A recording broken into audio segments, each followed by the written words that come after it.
nagsisimula ang pagbuo ng magandang kinabukasan ng ating bayan. Kapag ikaw ay naandyan, ngumingiti ang mundo, tumitinig ang musmus ng bata't lumilitaw ang bagong umaga. Ikaw ay tala sa mundo, mundo, mundo, dagalay ang puso at dugong Pilipino. Itaas ang noo, ikaw ang kurong Pilipino. Manalig ka, di ka nag-iisa. Ikaw ang gabay ng kabataan sa pag-abot ng pangarap. Mabuhay ka, bayani ka, purong Pilipino. Hinahamon ka man ng pagsubok, ipagpapatuloy ang pag-abot ng pangarap para sa buong mundong ipagmalaki natin. Taglay ang puso at dugong Pilipino. Sa noo, ikaw ang gurong Pilipino. Manalig ka, di ka nag-iisa.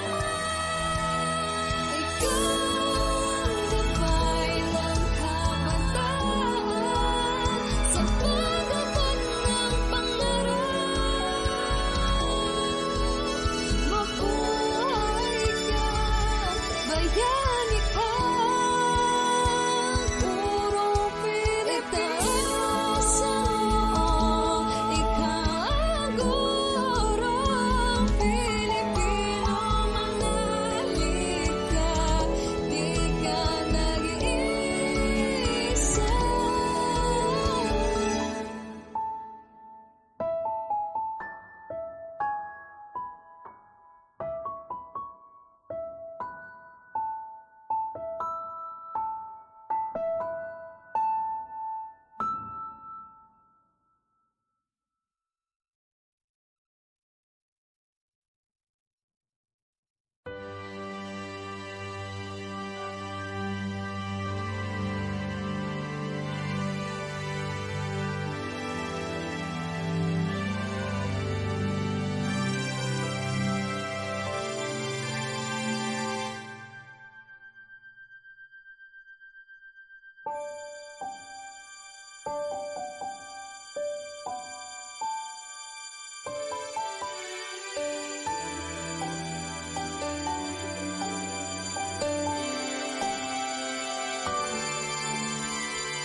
Sa'yo nagsisimula ang pagbuo ng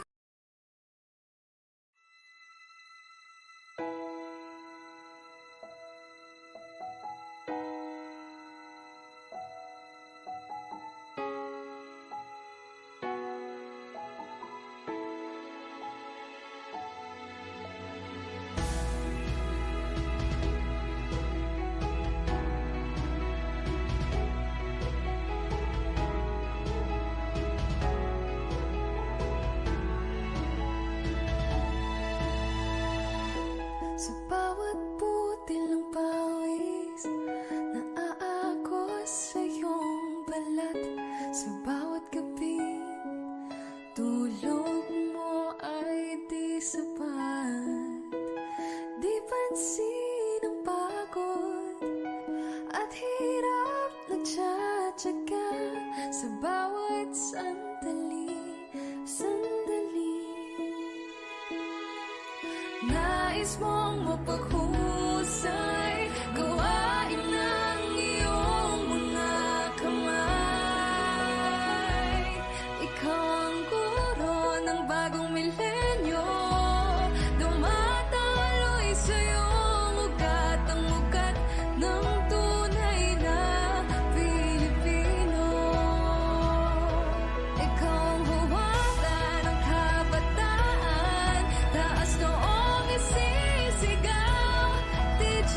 yan, idol ko yan. Matapang mahusay, may takot sa Diyos, idol ko yan.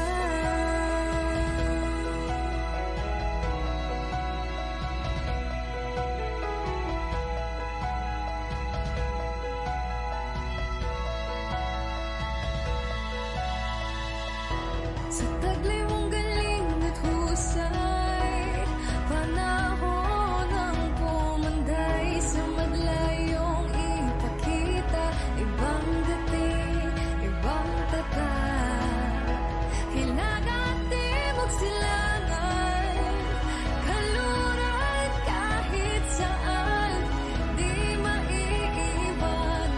Ang galing, ang galing, nais mong mapaghusay, gawain ng iyong mga kamay.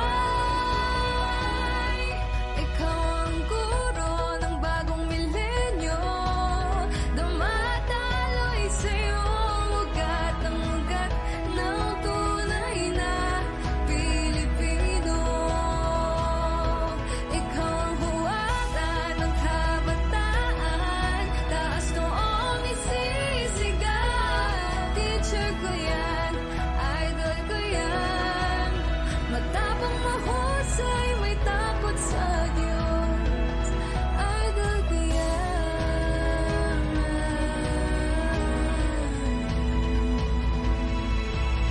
Ang magandang sinimulan, sana'y walang katapusan.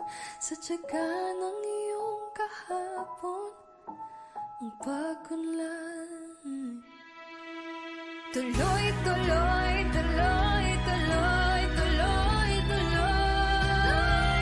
Ikaw ang guro ng bagong milenyo, dumadaloy sa iyong ugat ng tunay na Pilipino.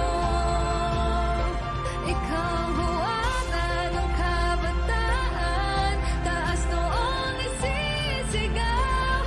Teacher ko yan, idol ko yan. Matapang mahusay, may takot sa Diyos, idol ko yan.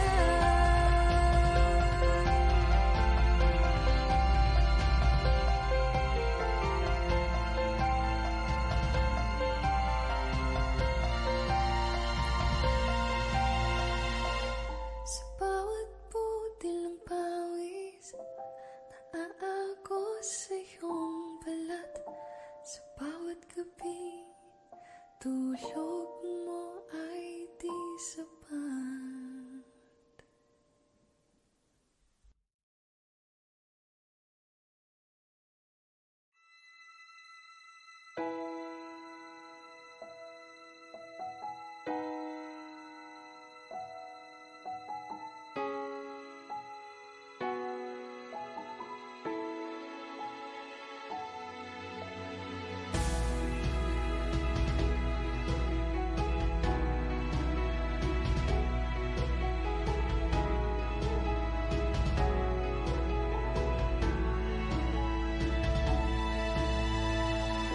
Sa bawat butil ng pawis, naaagos sa iyong balat. Sa bawat gabi, tulog mo ay di sapat. Di pansin ang pagod at hirap nagtsatsaga sa bawat sandali, sandali. Nais mong mapaghusay, gawain ng iyong mga kamay.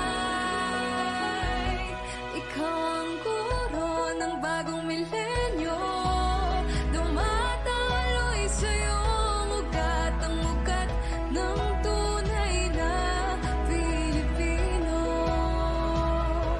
Ikaw ang huwaran ng kabataan, taas noong isisigaw. Teacher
teacher ko yan, idol ko yan.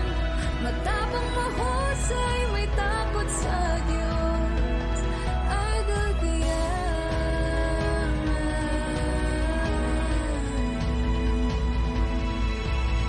Ang magandang sinimulan, sana'y walang katapusan.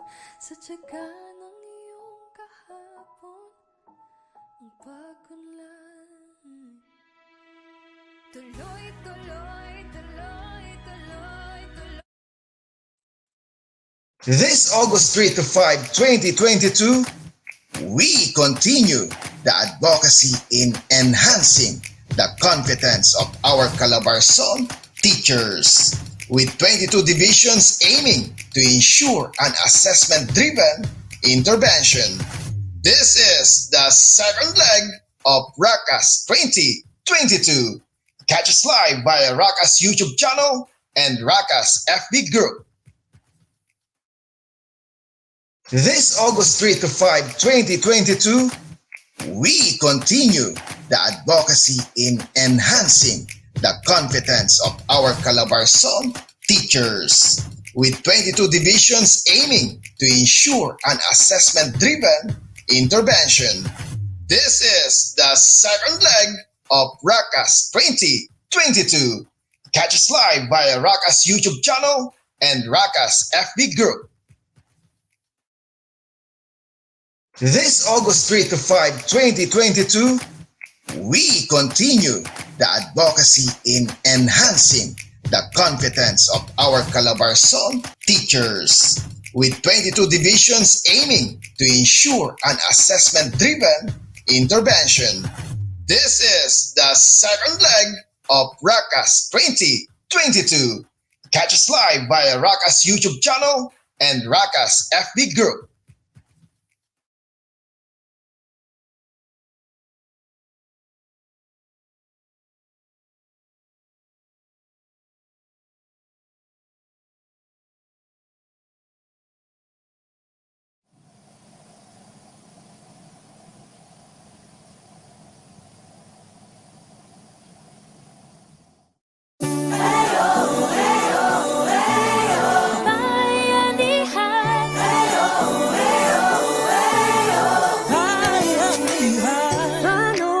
Sisimulan, mabuti ng iyong hangad. Ano kung ang pakiramdam, mag-isa kang lumalaban? Paano mo tatahakin, madalas na madilim? Paano makakamit, paano mararating? Simula na magkakasama sa baba, sabay-sabay pataas lahat itigala. Lahat magagawa kung sama-sama. Kung may palaki man ay kaya-kaya.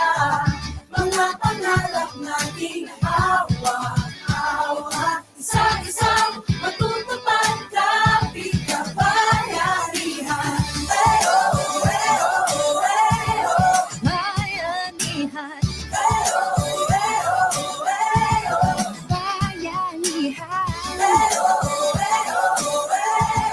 bayanihan. Isang-isang matutupad kapit kabayanihan. Paano ka ba maririnig sa liit ng iyong tinig? Ngunit sa bawat pulong natin, nabubuoy sa tinig.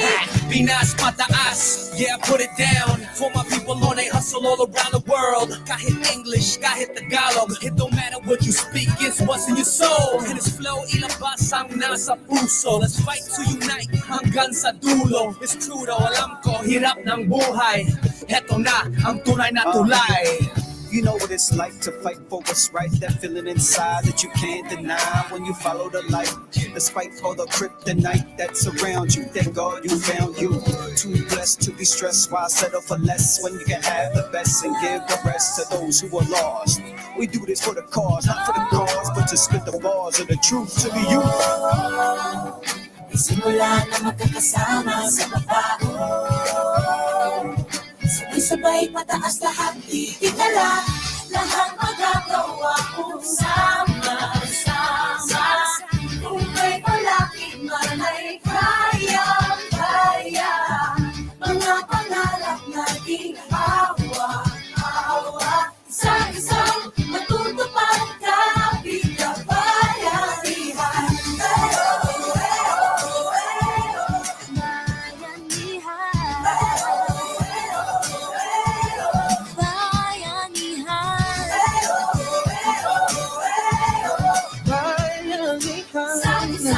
matutupad kahit na bayanihan. Pagkayag ng ating kinabukasan, yan ang dapat hindi pinababayaan. Nilalaban ng lahat, hindi uurong. Handa na kung sumulong na sumulong. Pagkayag ng ating kinabukasan, yan ang dapat hindi pinababayaan. Nilalaban ng lahat, hindi uurong. Handa na kung sumulong na sumulong. Handa na ako, handa ka na ba? Kasi sama-sama natin bubuuin ang bawat parte ng ating inang bayan. Ito ay bayanihan, bagong umaga na sisibol at lutian. Mamamagitan ng ako, ikaw sila. Tandaan na nasa iyo ang umpisa. Ang makabagong bayani ng ating bayan. Bayanihan, ibang sigaw. Kapitla, kapatid, kapit-isig, magkaisa sa ngalan ng pag-ibig. Itigil ang ahas, ibaba ang armas. Problema ng bansa, kaya natin maligtas. Sa mata ng Diyos, lahat tayo patas-patas, sulong-sulong lang, walang iwala. Huwag kang makatras, lahat magagawa. Kaya mo yan, kaya mga kababayan, oras ng bayanihan. Lahat magagawa kung sama-sama. Kung may malapit panay, kaya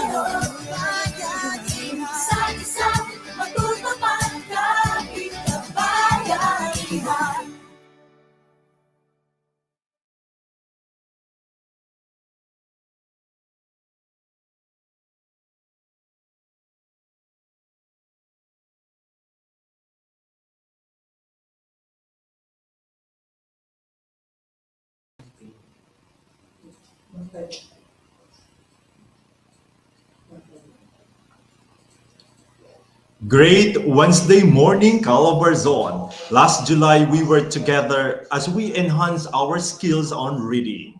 At ngayon po, isang karangalan na muli tayong magkakasama para naman sa second leg ng ating Racas 2022. Kaya naman Cavite, Laguna, Batangas, Rizal, and Quezon. Ano pa pong hinihintay? Paki-message na po ang ating mga kasama, and together for the next 3 days, let us learn together para po handa tayo sa nalalapit na balik eskwela this is school year 2022-2023. Kaya naman kung ready na po ang lahat, maaari po bang makahingi ng heart react from our viewers? We are streaming live via Racas Facebook group. And of course, live din po tayo sa ating Racas 2022 YouTube channel. Kaya naman, pakita na po ang inyong mga heart react para po makita natin kung ilan na po ang nanonood. Because as of today, as of this moment, we have 1,288 viewers and we are expecting at least 10,000 registered participants for our Racas 2022 second leg.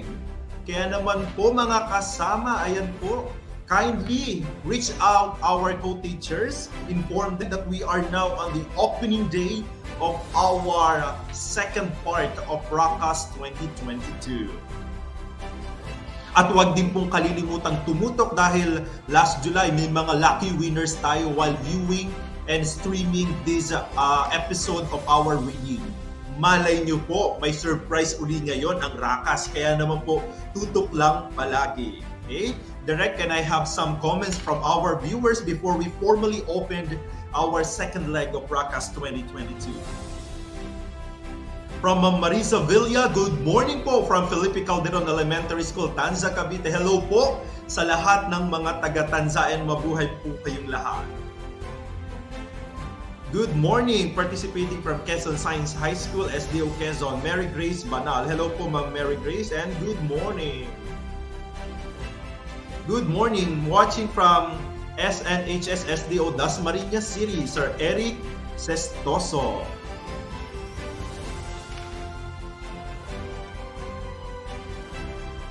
This is our YouTube viewer. Good morning from SDO Batangas Province, Bayorbor National High School, Ma'am Zizums. Hello po Ma'am Zizums.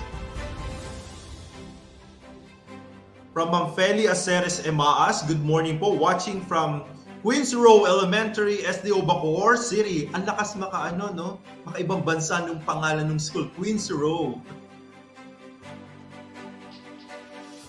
Good morning, watching from Talisay Elementary School, Calatagan District. Hello po sa lahat from Ma'am Javier Jen. Hello po, Ma'am Jen.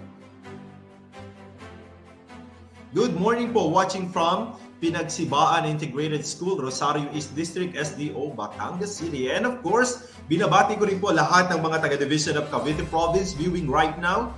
Of course, headed by our Chief, Dr. Elpidia B. Brigado, is also the President of Racas, together with our EPS in English, Ma'am Winifreda Esdikit, and our EPS in Filipino, Ma'am Maribet Rieta. Magandang umaga po sa inyong lahat. Ganun na rin po ang pagbati sa lahat ng ating mga kasama, ang ating mga Racas officers all over the region.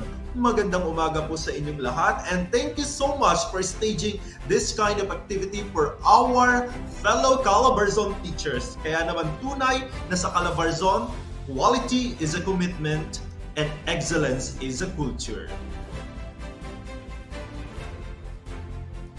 And of course, good morning din po sa lahat ng nanonood sa Francisco P. Tolentino Integrated High School. Good morning from Malinta Elementary School, SDO, Dasmariñas City. Hello po kay Ma'am Fragilin Rafael ng Dasmariñas City, and of course, kay Ma'am Gemma Cortez. Hello po sa inyong lahat sa mga taga-Dasma. Magandang umaga po, maligayang pagdiriwang ng buwan ng wikang pambansa, nanonood at nakikinig mula po sa Bayi National High School, Rosario East District, SDO, Batangas Province. Oo nga, maganda yung message ni Mike. It reminds us, pinapaalala nito sa atin na Agosto na nga pala, and pagdiriwang na uli natin ng ating pambansang wika. Magandang umaga po, ma'am. Thank you for reminding all of us. Hello po sa lahat ng taga-Timonan, Quezon. Ayan.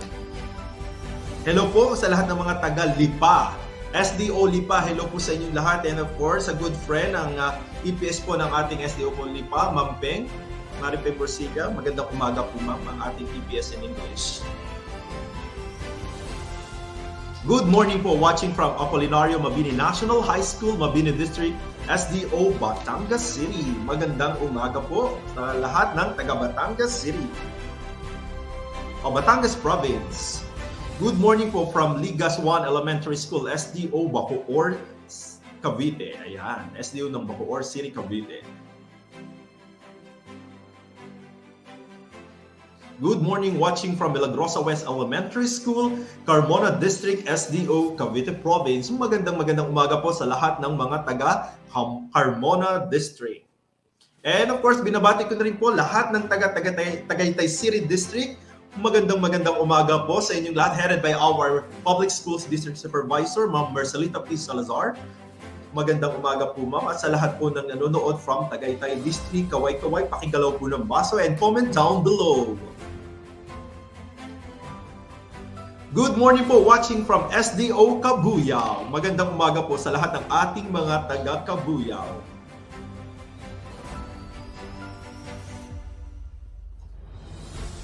So kindly remind po our participants, we are now on the day 1 of our Racas 2022 second leg. Pabati po lahat ng mga taga Luis Aguado National High School. Magandang umaga po sa inyong lahat.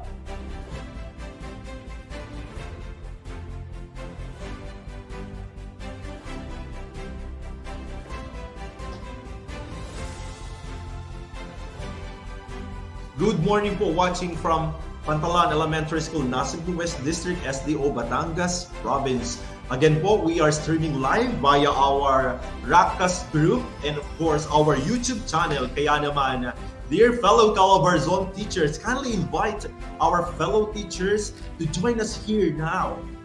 And in just a little bit, we will start with our opening program and of course our speaker for today.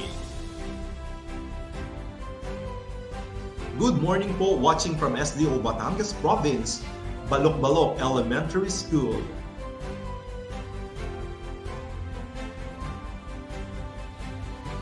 Good morning po, watching from Paalalang Elementarya ng Talahan 1.0 San Juan East District, SDO Batangas Province.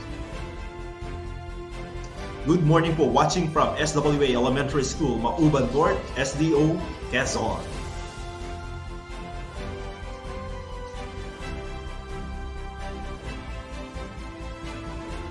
Good morning po, watching from Conju Elementary School, 13 District, Cavite Province.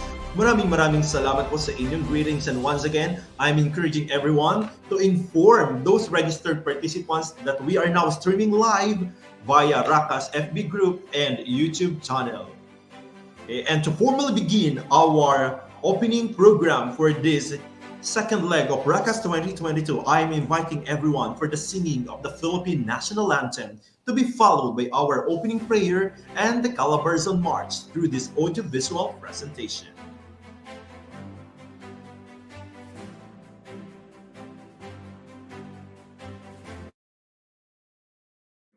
Mga kababayan, ang pambansang awit ng Pilipinas.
Ama namin, pakinggan mo po ang pagtawag namin sa iyong banal na pangalan. Basbasan mo po ang aming pagtitipon at kami kaluguran mo sa araw na ito. Pagyamanin mo po, Panginoon, at maging nakaayon sa iyong kalooban ang aming pagkikita-kita mula sa simula hanggang katapusan. Masalamin nawa namin ang layunin mong dakila sa aming buhay at maisagawa namin ngayon ang aming mga gawain na may kabutihan at pag-ibig sa aming kapwa. Kami po'y naniniklohod sa iyong harapan na kami iyong patnubayan at iwaksi sa aming kaisipan ang anumang masasamang kaisip, inggit at pakikipag-alit sa aming mga kasama. Bigyan mo kami ng sapat na lakas at katalinuhan upang may bahagi naman namin ang aming makakaya sa aming mga kasama sa pagtitipon na ito. Ilagpo sa aming diwa at puso ang pagmamahal na hindi naghihintay ng anumang kapalit. Pagkos ay bukas palad na magkakaloob ng anumang tulong. Panalangin namin ang lahat ng ito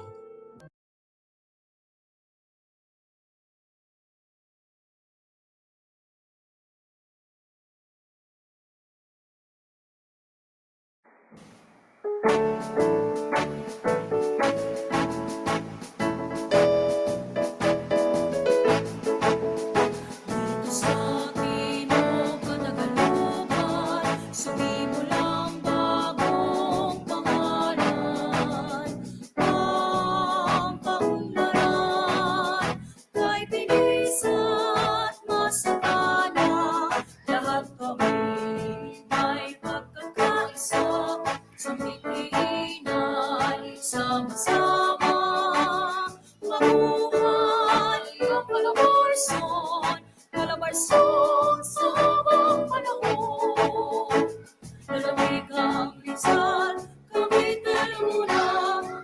Batangas, Quezon, at mga lungsod pa, Antipolo, San Pablo, Cavite, Sano, Batangas, Calamba, Santa Rosa, Las Marinas, Racas, Imus, Ambo, Piña, Aguya, Pinagrias, Palawan at Lindol. Hey, hey! Ang kumani ay tangi-tangi, ang lingkod ay laging-lagi. Ayan naman sa Diyos ang aming lahi. Pamanan ay paunlarin, ito ang unang layunin.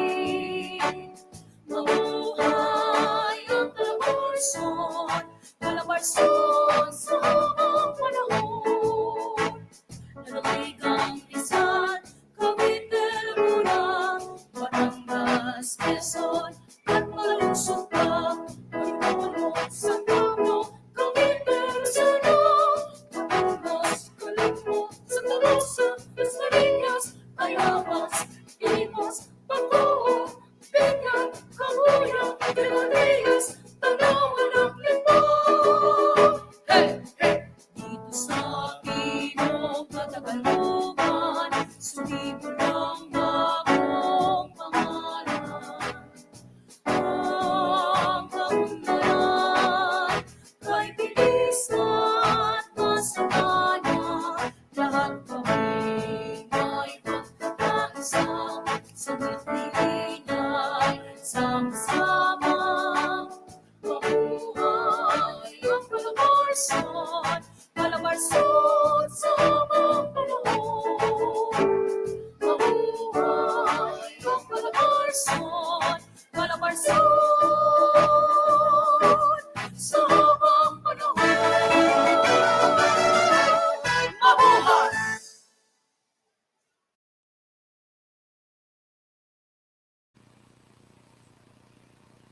Mabuhay Calabarzon! Ang sarap pong pakinggan ng ating Calabarzon March, Calabarzon sa habang panahon. And I believe kaya tayo nandito lahat is of course to sustain our legacy dahil parating na naman po ang bagong taong panuruan. Kaya naman we have now 2,450 viewers. Again, I am encouraging everyone to join us here.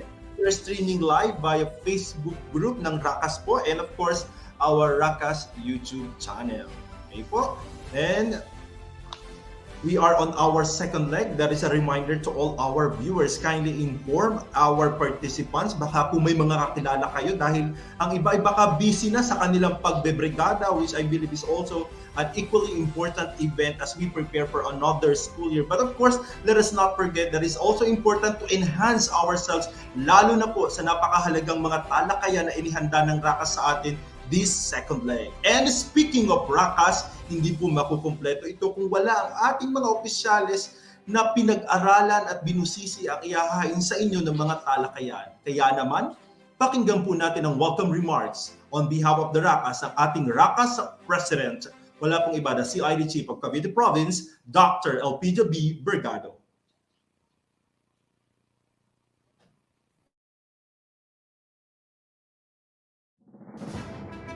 Good morning, Calabarzon.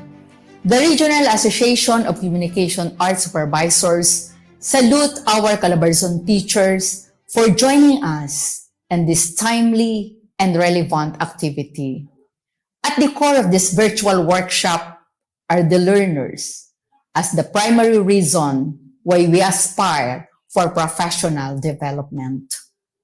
The second leg of Racas 2022 focuses on assessment-driven intervention because we believe that addressing the gaps in terms of learning assessment will eventually direct our classroom teachers on the right strategy that is appropriate to the needs of the learners.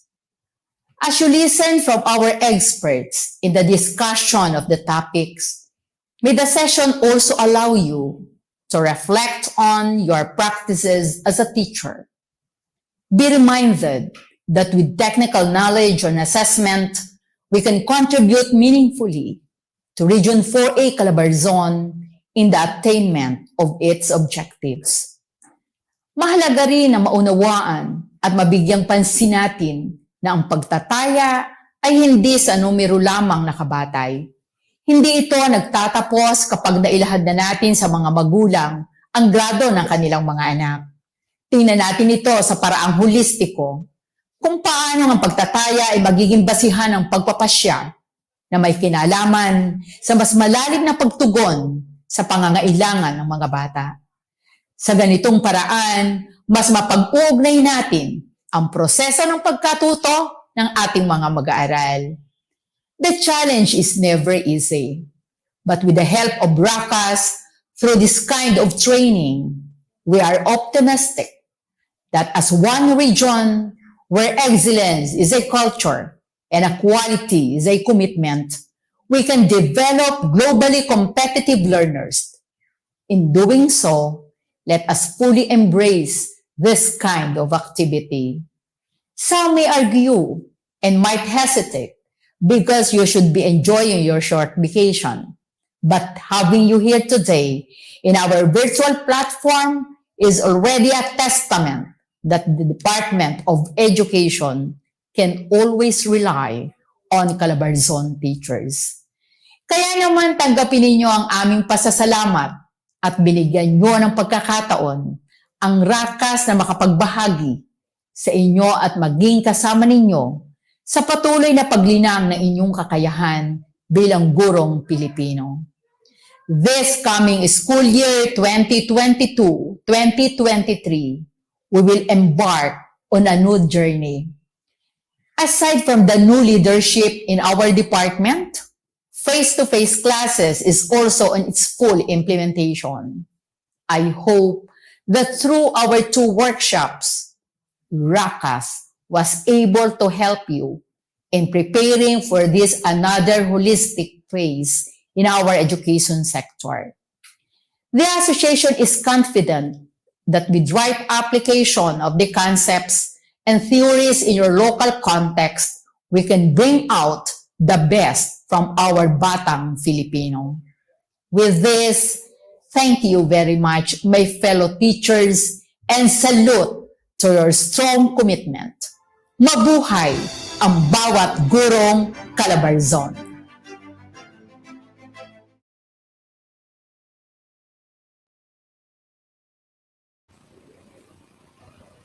Once again, our President of Racas, Dr. Elpidia B. Bergado. Maraming salamat po, ma'am, for welcoming us all and for that very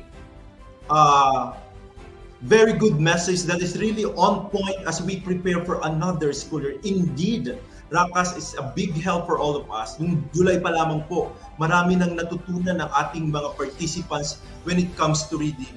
Ngayon po, sigurado kami, we are now focusing on virtual workshop, on assessment-driven intervention. At alam naman po natin kung gaano kahalaga ang assessment para po sa proseso ng pagkatuto ng ating mga mag-aaral. Kaya na po, once again, Dr. Elpidia B. Bergado at sa lahat po ng bumubuo ng Racas, maraming salamat po. And at this point, to present the purpose and matrix of today's event, I present to you the CID Chief and Racas Secretary, Dr. Gemma G. Cortez.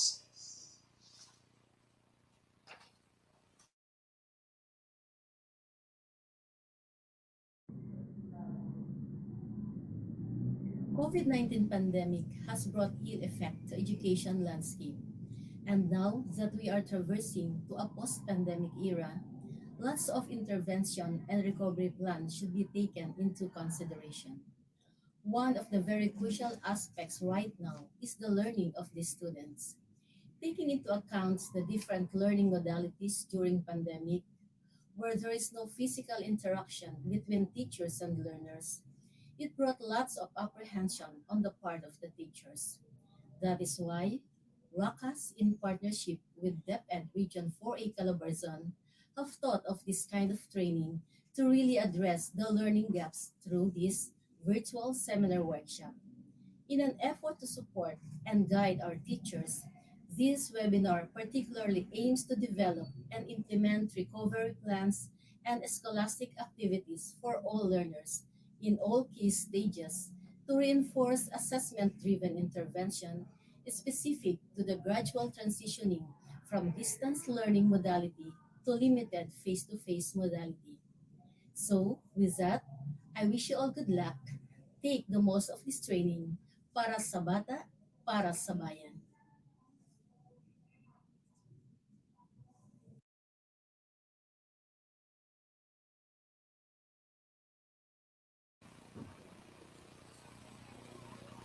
And let us now view the matrix of our activities for this 3-day workshop.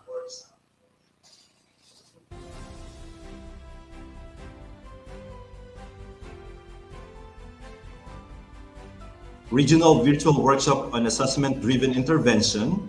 We are now on day 1, August 3, 2022. And on our opening program. Right after this, from 8 to 11, we will have the approaches on assessment, performance-based assessment based on solo taxonomy with our speaker, Dr. Carlo Magno. 11 to 12, we will have our open forum with Dr. Carlo Magno. 12 to 1, we will have our lunch break. And 1 to 4, we will have our workshop to be facilitated by Dr. Carlo Magno. On the second day, August 4, 2022, 7:30 to 8 a.m., we will have our MOL. 8 to 10, we will have approaches to assessment, portfolio assessment with our speaker, Dr. Marilyn Yu Balagtas, professor from PNU. 10 to 12 noon, we will have competency-based assessment tool. Again, Dr. Marilyn Yu Balagtas, professor from PNU. 12 to 1, we will have our lunch break, and 1 to 4, we will have the asynchronous session completion of activities. On the last day, August 5, 2022, 7:30 to 8 a.m., we will have our MOL. 8 to 11 a.m., approaches on assessment appropriate to learners' readiness and needs by Dr. Carlo Magno. 11 to 12 noon, we will have our open forum by Dr. Carlo Magno. 12 to 1, we will have our lunch break, and of course, 1 to 4, we will have our closing program. Once again, those are the matrix of activity for our 3-day regional virtual workshop on assessment-driven intervention. So you have seen our matrix. I hope everyone will be guided. At nakita naman ninyo at narinig our competent speakers are really selected from PNU. And at this point, we have now 3,289 viewers. Sige, bati po muna tayo sa ating 3,289 viewers streaming and watching live via Facebook group and our YouTube channel. And do not forget to use the hashtag Racas 2022. Kindly share your pictures again while watching our virtual event. Good morning everyone watching from Putol Elementary School, Balayan East District, SDO, Batangas. Magandang umaga po sa lahat ng mga taga SDO, Batangas. Good morning po watching from Taguete Elementary School, SDO, Antipolo. Magandang umaga po sa lahat ng mga taga Antipolo. Good morning watching po from SDO, San Pablo City, Guadalupe Elementary School. Hello po and good morning to everyone from San Pablo City. Good morning watching from Alfonso Integrated High School. Hello po Ma'am Rosel Marasigan and everyone from Alfonso Integrated High School. And of course, we have seen our different participants all over Calabarzon. Kaya naman wag na nating patagalin pa. Ladies and gentlemen, I present to you the participants for this year's Regional Virtual Workshop on Assessment-Driven Intervention.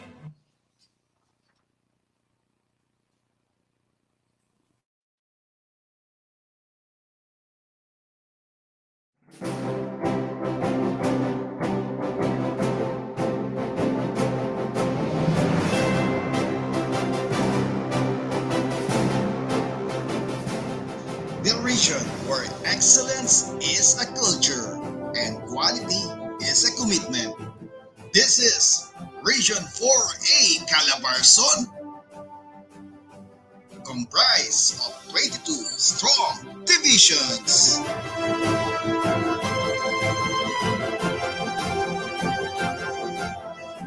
The participants from the historical capital of the Philippines, here is your Cavite cluster. Cavite Province, serbisyong pang-edukasyong tapat at sapat para sa batang Caviteño. SDS Romel C. Bautista. Bacoor City, numero 1 sa kalidad na edukasyon at serbisyo para sa batang Bacooreño. SDS Edita M. Atendido. Cavite City, Ciudad de Cavite, edukasyon de kalidad, serbisyo de calibre. SDS Edgardo B. Militante. Dasmariñas City, das masipag, das magaling, at das masiglang paglilingkod sa mga kabataan at sa bayan. SDS Raimundo M. Cantonhos. General Trias City, galing gentry, galing gentry. SDS Doris DJ Estalilla.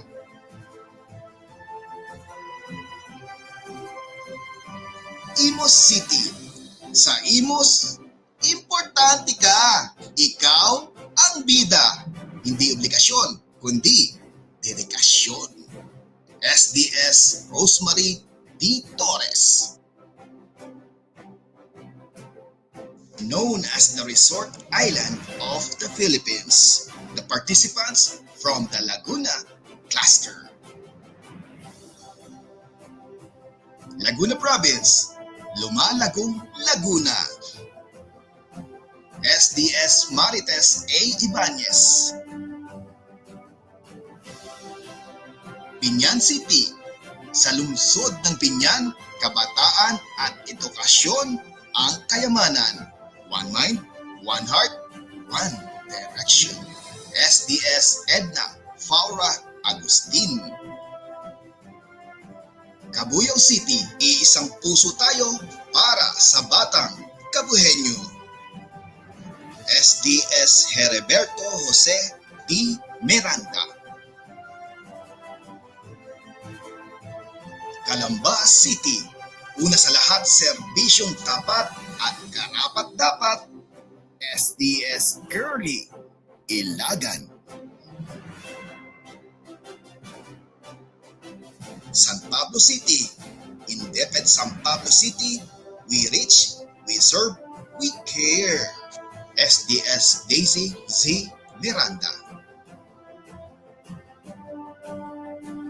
San Pedro City, sa San Pedro, una sa Laguna.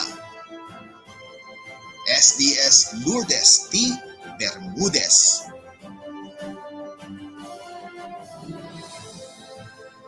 Santa Rosa City, serbisyong makatao, lungsod na makabago. Angat Santa Rosa. SDS Manuela S. Tolentino.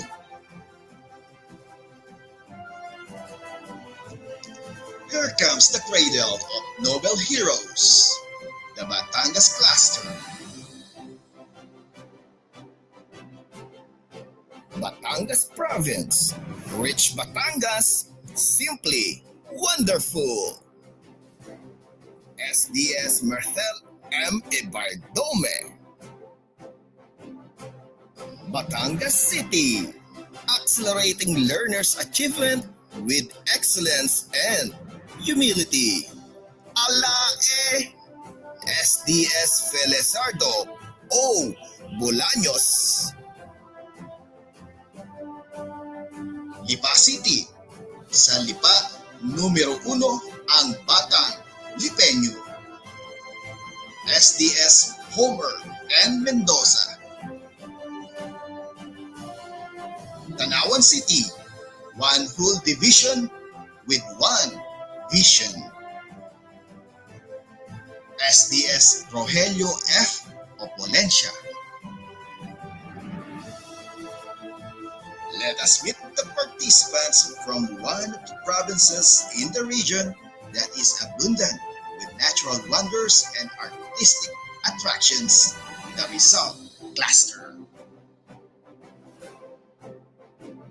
Rizal Province. Better Together, Rizal. SDS Susa DL or Ripiana. Antipolo City. DepEd Antipolo, ibang klase to. SDS Christopher R. Diaz.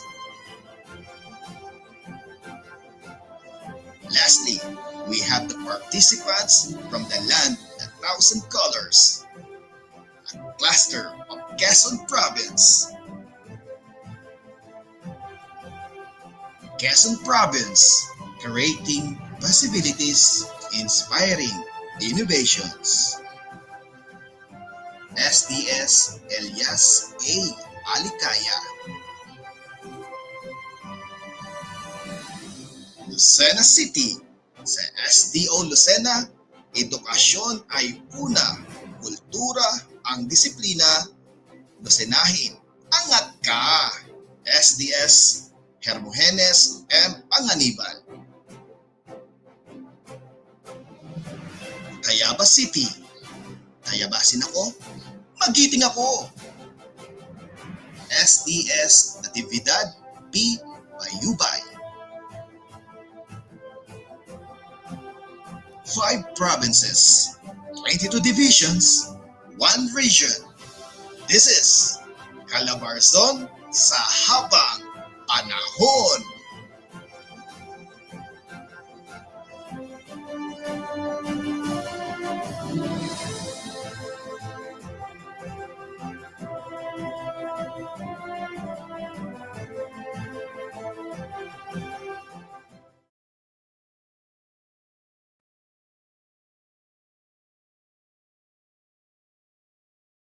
Five provinces, 22 divisions, and 1 region. Calabarzon sa habang panahon. Ang sarap kong pakinggan that we are again gathered to really learn something new or to really enhance our learning when it comes to assessment. Kaya maraming salamat po sa lahat ng ating participants na naglaan po ng oras para sa second leg ng Racas. And as of today, we have 3,906 participants. Magandang umaga po sa inyong lahat. Okay. Sir Jojo, kindly flash some greetings from our participants. Good morning po, watching from Banban National High School, Tagkawayan, Quezon. From Ma'am Gregoria Basera. Hello po sa lahat ng mga taga Tagkawayan, Quezon.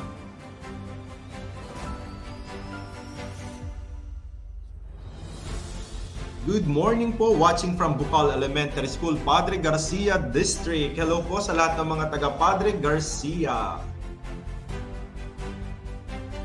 Good morning, watching from Carmona District, SDO, Cavite.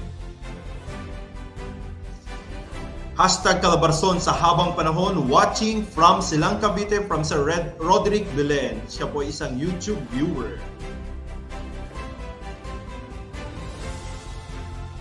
Good morning po, watching from Marawoy Elementary School, SDO, Lipa City. Hello po sa lahat ng taga-Lipa.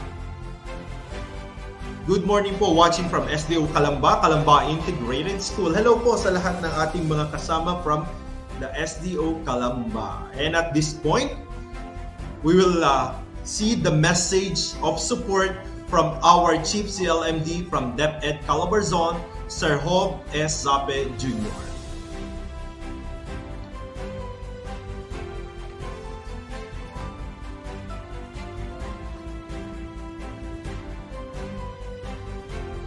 Salute to the men and women of Racas for conducting this regional virtual workshop on reading intervention for English and Filipino. I share the joy today and always having you in achieving our dreams for our learners as they move along the phases of learning to read and reading to learn under the love and guidance of our dear participants who attended this workshop. Salute to the great reading team of Calabarzon, Mabuhay. From our Chief CLMD of the Region 4A Calabarzon, Sir Hob S. Sape Jr.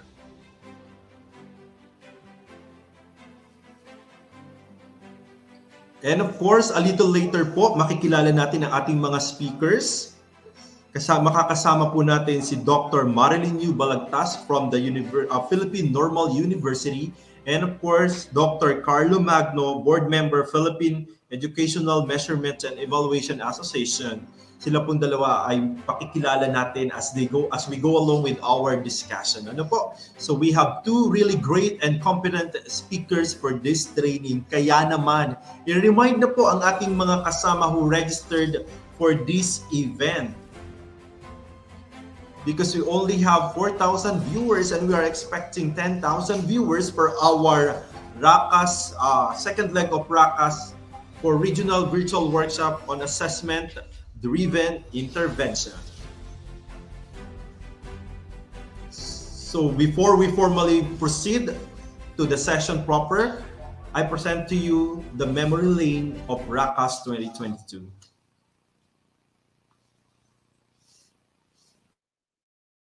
Strong in its commitment, courageous in facing the challenges. The Regional Association of Communication Arts Supervisors, Racas, is a firm believer of teachers' professional advancement that will be beneficial to the learners of the 21st century. Even before the onslaught of the COVID-19 pandemic, the association has organized various trainings and workshops with impact seen on the best practices of the language teachers in the region. Region 4A Calabarzon, as the cradle of excellence, recognizes the contribution of Racas in the field of campus journalism and reading, to name a few. On the memory lane, the pandemic we experienced last 2021 did not stop Racas from responding to the challenge. The one-day webinar on reading in the new normal last November 2021 is indeed a success.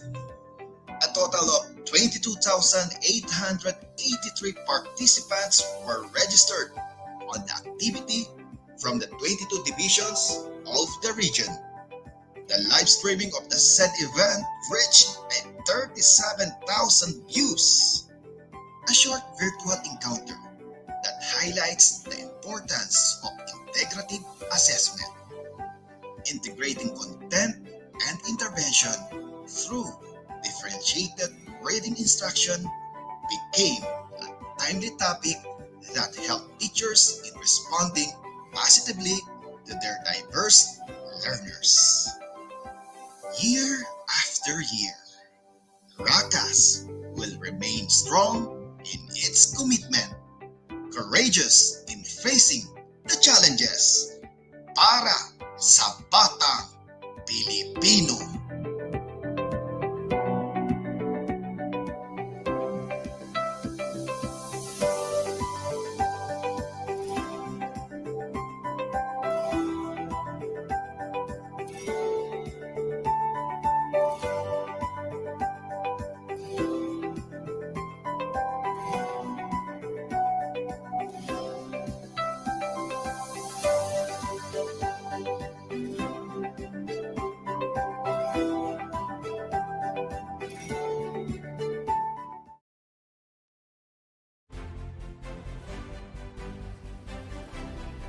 Courageous in facing the challenges. Ganyan po ang puso ng isang gurong Calabarzon.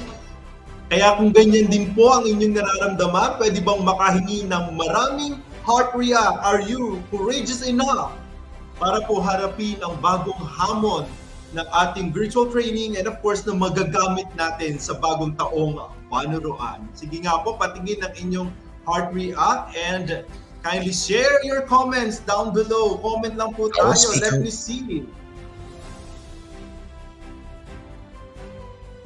Hello po sa lahat ng nanonood. Ayan, may heart react na si Ma'am Rhea Bool. So Ma'am Rhea Bool is courageous enough to facing the challenges. Ayan po, maraming salamat po Ma'am Rhea. Teacher Arnel, Black Heart. Hello po, Teacher Arnel. Ma'am Evelyn Reyes is courageous enough. Magandang umaga po Ma'am Evelyn at salamat po sa 3 puso. Ma'am Annalisa Maranan, hashtag Racas 2022, and she is courageous enough to face the challenges. Maribel Gordula, good morning po mula sa Cavinti District, SDO Laguna, tatlong puso and courageous enough to face the challenges. Ma'am Sherbet Caparas, magandang umaga po at talagang napakarami ng puso ni Ma'am Sherbet. Good morning po. Ma'am Sherry Beth Caparas, magandang umaga po. June Machenzo, good morning po. Friend, pa-shoutout naman sa tropang Filipino ng Carmona. Thank you from Ma'am Nemi Rose Di Capia.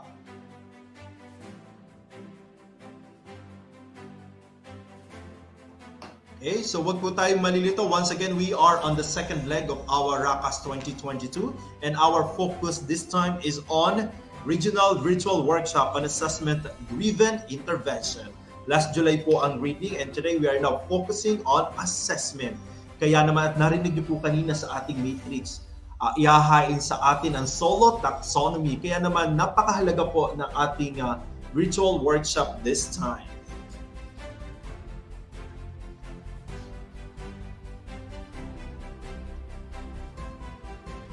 Ma'am Rachel Mateo Maestre. Good morning po, Ma'am Rachel. Good morning po watching from Coral ni Bacal Elementary School, Calacad District, SDO Batangas Province. Hello po sa lahat ng taga SDO Batangas Province. Parang wala pa ako nababasa from SDO Tayabas, SDO San Pedro. Hello po, comment po tayo dyan mga taga Tayabas, San Pedro, Lucena. Wala pa po tayong nababasa. Kasama po kaya natin sila ngayon. And of course, wala pa rin tayong nababasa from Cavite City. Baka po nandyan lang po sila. Comment down below lang po mga taga Cavite City, San Pedro, Tayabas, Lucena, Santa Rosa. Yan po. Pahingi po ng comment kung nandyan po ang ating mga fellow teachers from those divisions. Para maipakita natin today that we are really across Calabarzon, Cavite, Laguna, Batangas, Rizal, and Quezon. Pa-shoutout po, Silangan, Mayaw Elementary SDO, Lucena City. Ayan, may nagparamdam na from SDO, Lucena City. Magandang umaga po sa inyo. Good morning po, watching from SDO Quezon, Lina Gayeta Lasquite National High School. Hello po sa lahat ng taga SDO Quezon.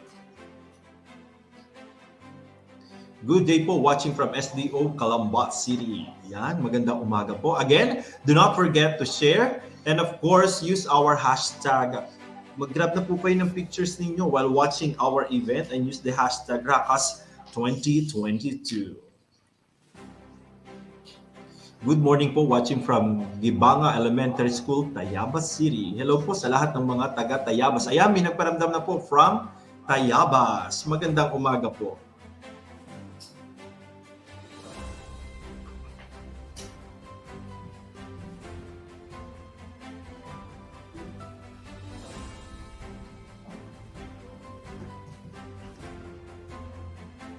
Good morning po, watching from Pansol Integrated National High School, SDO Batangas Province. Akala ko Pansol Laguna. So meron din palang Pansol sa Batangas Province. Hashtag Racas 2022.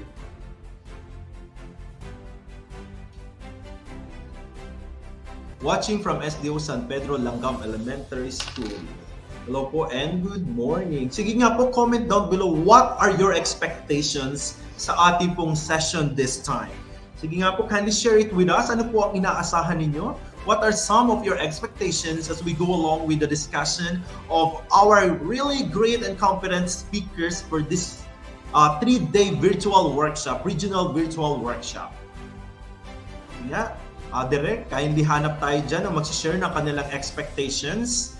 Siyempre, alam naman natin kung gaano kahalaga ang papel na ginagampanan ng assessment because assessment will help us really to decide on how to improve our instruction, okay?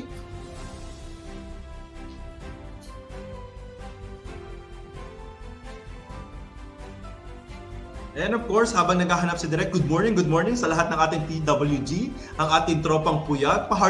Pahingi naman po ng puso para sa ating TWG. Ayan, talaga pong ang ating pong TWG ay pinaghandaan ang ating second leg of Racas. Ano po? Kasama na siyempre ang paggabay ng ating Racas officers. Kaya naman, masasalamat sa school head ng ating mga TWG for allowing them to be part of Racas 2022. And salute to all of you. And we are streaming live po mula po dito sa Payapang Lungsod ng Tagaytay, particularly in Francisco P. Tolentino Integrated High School. Okay, dito po ang ating station for today. Ay na-expect ni Ma'am Facebook user, sino po kaya ito? Pero maraming salamat po sa pag-share. Tungkol po sa paggawa ng pagtataya na aakma sa pagkatuto ng mga mag-aaral. Ayan. So that will really respond to the needs of our learners. Maraming salamat po, ma'am.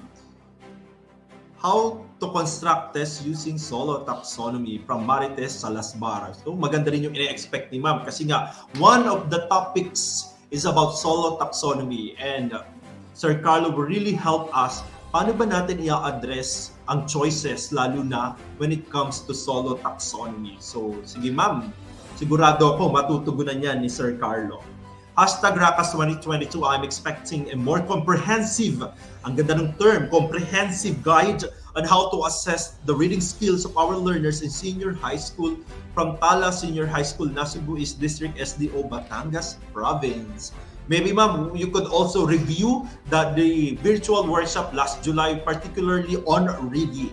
Okay? And of course, dahil nasa assessment, maybe there are some concepts, theories, and strategies from assessment that could also be applied in terms of reading. Yun po ang titingnan natin at pag-uugnayin. Ano po?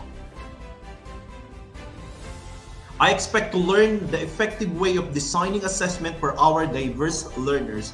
Maganda yung term ni Ma'am Emilda na effective way of designing assessment. Tama nga naman because sometimes we create assessment one shoes fits all. Ano po, dapat hindi ganoon. Na maganda yung term ni ma'am na diverse learners. At paano nga ba tayo gagawa ng assessment that is really fitted to different types of learners that we have? Ayan po. So sana po masagot siya ng ating mga speakers for today or for the next 3 days. Ano po? It will emphasize the different effective strategies for different learners so that we can make an appropriate objectives which should be achievable. Ayan. So, hindi pa rin kakalimutan ni Ma'am Lyra ang konsepto ng ating SMART. Tama naman po iyon, Ma'am. And of course, at mapapansin din natin sa comment ng ating viewers that they are really giving importance to the diversity of our learners. So maganda po iyan that we are really catering the different types of learners and aligning the different assessments to different types of learners. Job well done talaga ang Gurong Calabarzon. Kaya hindi maitatangging Calabarzon is the cradle of excellence in the country. I would want to learn new means of assessment from solo taxonomy, adaptable to the new learning since our students have been away from classroom setting for 2 years. So thank you po ma'am. Tama yun, may maganda rin yung shinare ni ma'am or ni sir because this is really the time, sabi nga ni Ma'am LP at ng ating ni Ma'am Gemma during the presentation of the purpose, paano ba tayo magre-respond? Paano ba yung recovery for our learners? And assessment will always be part of that recovery part for our learners dahil nga naman 2 years silang nawala and we have different type of assessment during those distance learnings that we had. Ano po? Tama po yun ma'am. Maraming salamat po. Good morning po, watching from FAMI Elementary School, SGO Laguna. My expectations are to learn more about assessment at maging akma ang assessment sa ating kinaharap na sitwasyon lalo na ngayong pagbubukas ng school year 2022-2023. Maraming salamat po.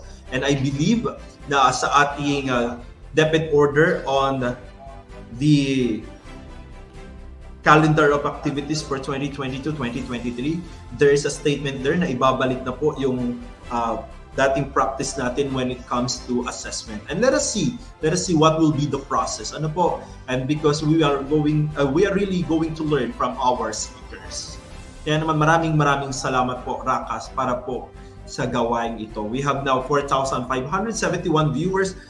May thumbs up, may nag-heart, may nag-care, may nag-wow, merong umiiyak at merong nag-angry. Sana po yung nag-angry ay mapangiti ko na po kayo. Ano po, sa darating ng mga araw, pagpasensyahan na po ninyo, mukhang hindi ko pa napiplease ang puso ni ma'am na nag-angry react. Sige ma'am, pasensya na po. Wala broken hearted ma'am Joke lang po ma'am. Sana po in the coming days mapangiti ko na si ma'am, mapawaw ko, mapakare ko at mapa-heart react ko na si ma'am or si sir na nag-angry react. Hindi ko kita dito kung sino. Ayan ma'am, bakit naman? Joke lang po ma'am. Baka yun yung nararamdaman ngayon ni ma'am dahil busy si ma'am for brigada eskwela tapos sumabay pa. Ano po? So sabi nga, we are courageous enough to face the challenges. At sana yung angry react ni ma'am, mapangiti ko na si ma'am in the coming days. Ano po ma'am? Nalungkot naman ako dun sa angry react ni ma'am. Bakit kaya galit si ma'am? Ma'am, pasensya na po. Talagang ito lang po ang kinaya ng nanay at tatay ko na itsura Ano po? Joke lang po ma'am. In the coming days, alam ko ma'am, mapapangiti kita, mapapa-heart react na kita at mapapa-wow react na kita. Because ang gagaling po ng ating speakers. Mabuhay Racas, enhancing various assessment strategies in different situation and learners. Good morning from Southville 4 Elementary School, SDO Santa. Ayan, may nag-comment na from SDO Santa Rosa City. At sabi ni ma'am, she is brave enough. Ayan, maraming salamat po ma'am or sir. Hindi po dito kita ang pangalan. Ayan. Kaya naman maraming salamat po sa nag-comment and share their expectations para po sa ating 3-day virtual workshop. At bago po natin ipakilala ang ating speaker, hayaan niyo pong batiin ko muna ang lahat ng mga nag-PM today sa ating messenger dahil sa sabog na po. Good morning sa lahat po ng taga-SDO, Calatagan District, SDO Batangas, from Ma'am Nosi Nosa feeling ko binaliktad din mo mang kanyang pangalan ba? Ayan. Good morning sir, pag-greet po uli ako from Pangil Elementary School with PSDS Ma'am Nancy Marasigan and Principal Ma'am Verna Ambat. Hello po sa lahat ng taga-Amadeo.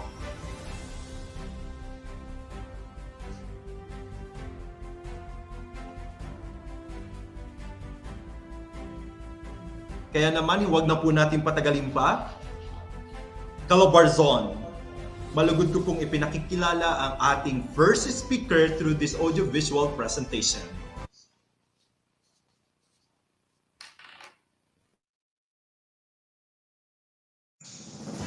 Our speaker is a board member of the Philippine Educational Measurement and Evaluation Association.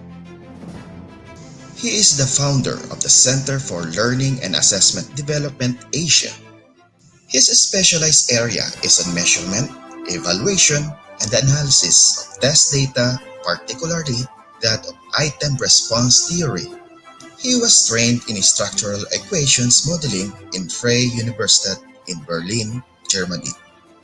He has constructed several standardized measures, scales, and tests for various purposes in the educational context. He received numerous awards in line with his research work, such as Outstanding Scientific Paper in Social Science in 2008 by the National Academy of Science and Technology, Honorary Regional Advisor of Time Taylor International, Simeo Inotech Research Fellow, and the 2011 Outstanding Young Scientist in the Republic of the Philippines. He is one of the 200 renowned global scientists given recognition by the Global Science Academy. He published over 110 publications in scientific, refereed, and abstracted journals. He was recently ranked at top 2 in the Philippines Scientist and University in Education by the Scientific Index as of 2022. In education, he received recognition for excellence in teaching, such as Students' Choice Award by the College of Education in the LSU. 2011 LaSalle Excellence Award student search for Outstanding Teacher, Best Junior Faculty in Psychology. He was commissioned by the DepEd in 2011 in writing the report for policy recommendations for the K-12 and the 2014 Assessment Framework, Learning and Development System, Principals Test, and the Superintendent's Leadership Program in 2018.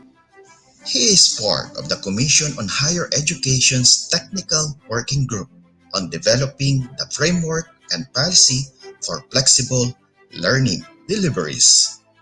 He was commissioned by the Network on Education Quality Monitoring in the Asia and Pacific by the UNESCO to review the impact of disaster and calamities on the status of high-stakes testing in Southeast Asia.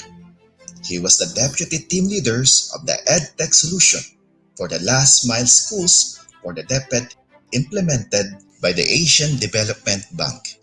He served as technical advisor for the Department of Education's Learning, Recovery, and Continuity Plan through the USAID for the regions. He worked with school divisions on rapid assessments for literacy, numeracy, and social and emotional learning. Our speaker has conducted several seminars, workshops, and lectures on educational development in teaching, learning, and assessment around Southeast Asia, Middle East, and the Pacific. He is also a consultant to various Ministry of Education in developing countries in the Pacific like Palau, Micronesia, Marshall Islands, and Samoa. He served as a consultant in various sectors such as Department of Education, National Council of Indigenous People, and other private institutions like De La Salle College of St. Benil, Xavier School, Far Eastern University, Malayan Colleges Laguna and Mindanao, Mapua University, University of Bohol, Biliran Province State University, and ASEAN Institute of Management. Ladies and gentlemen, our speaker, Dr. Carlo Magno.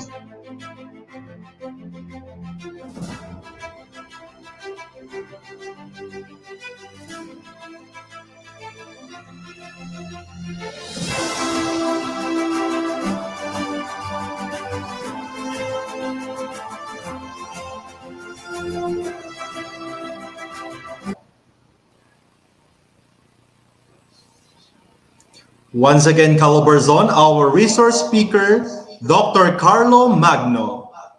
Okay. Good morning, sir. Morning po, sir. Magandang umaga po. Okay. So first, I'd like to ask if you are going to be here around during the entire session because I need about 3 people to have conversations with. Sir, we already invited some teachers from different divisions. So, Ma'am Giselle, are you ready? So we will be... Okay. So I will be calling them a little bit later. Okay, sir. Later. Thank you po, sir. Okay. So I'll give the signal. All right. Thank you. So let's start our session now. Okay, let me just upload my file.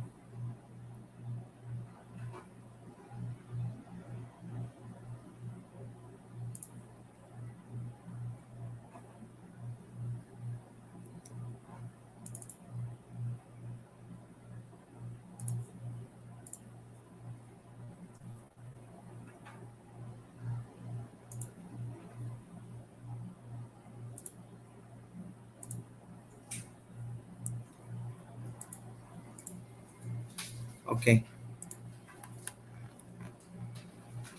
So you can see my slide now.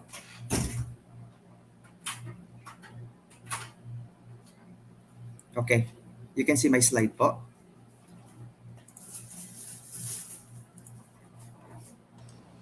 Yes po, sir. Okay.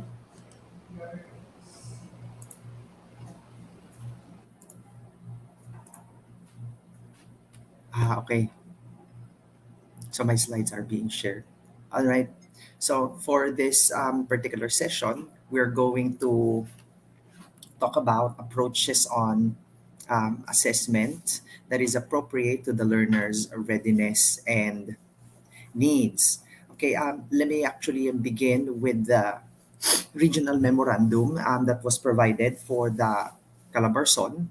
Okay, it indicated in the regional memorandum that a virtual seminar workshop um, is this particular seminar workshop is conducted so that we develop and implement recovery plans and scholastic activities for our learners in all key stages, okay, to recover and reinforce reading and assessment driven interventions specific to the gradual transition from distance learning modality to the limited face to face.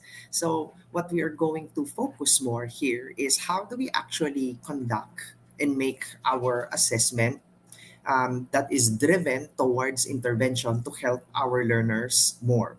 And how do we use this assessment driven intervention approach in supporting the recovery plan of the entire Calabarzon area.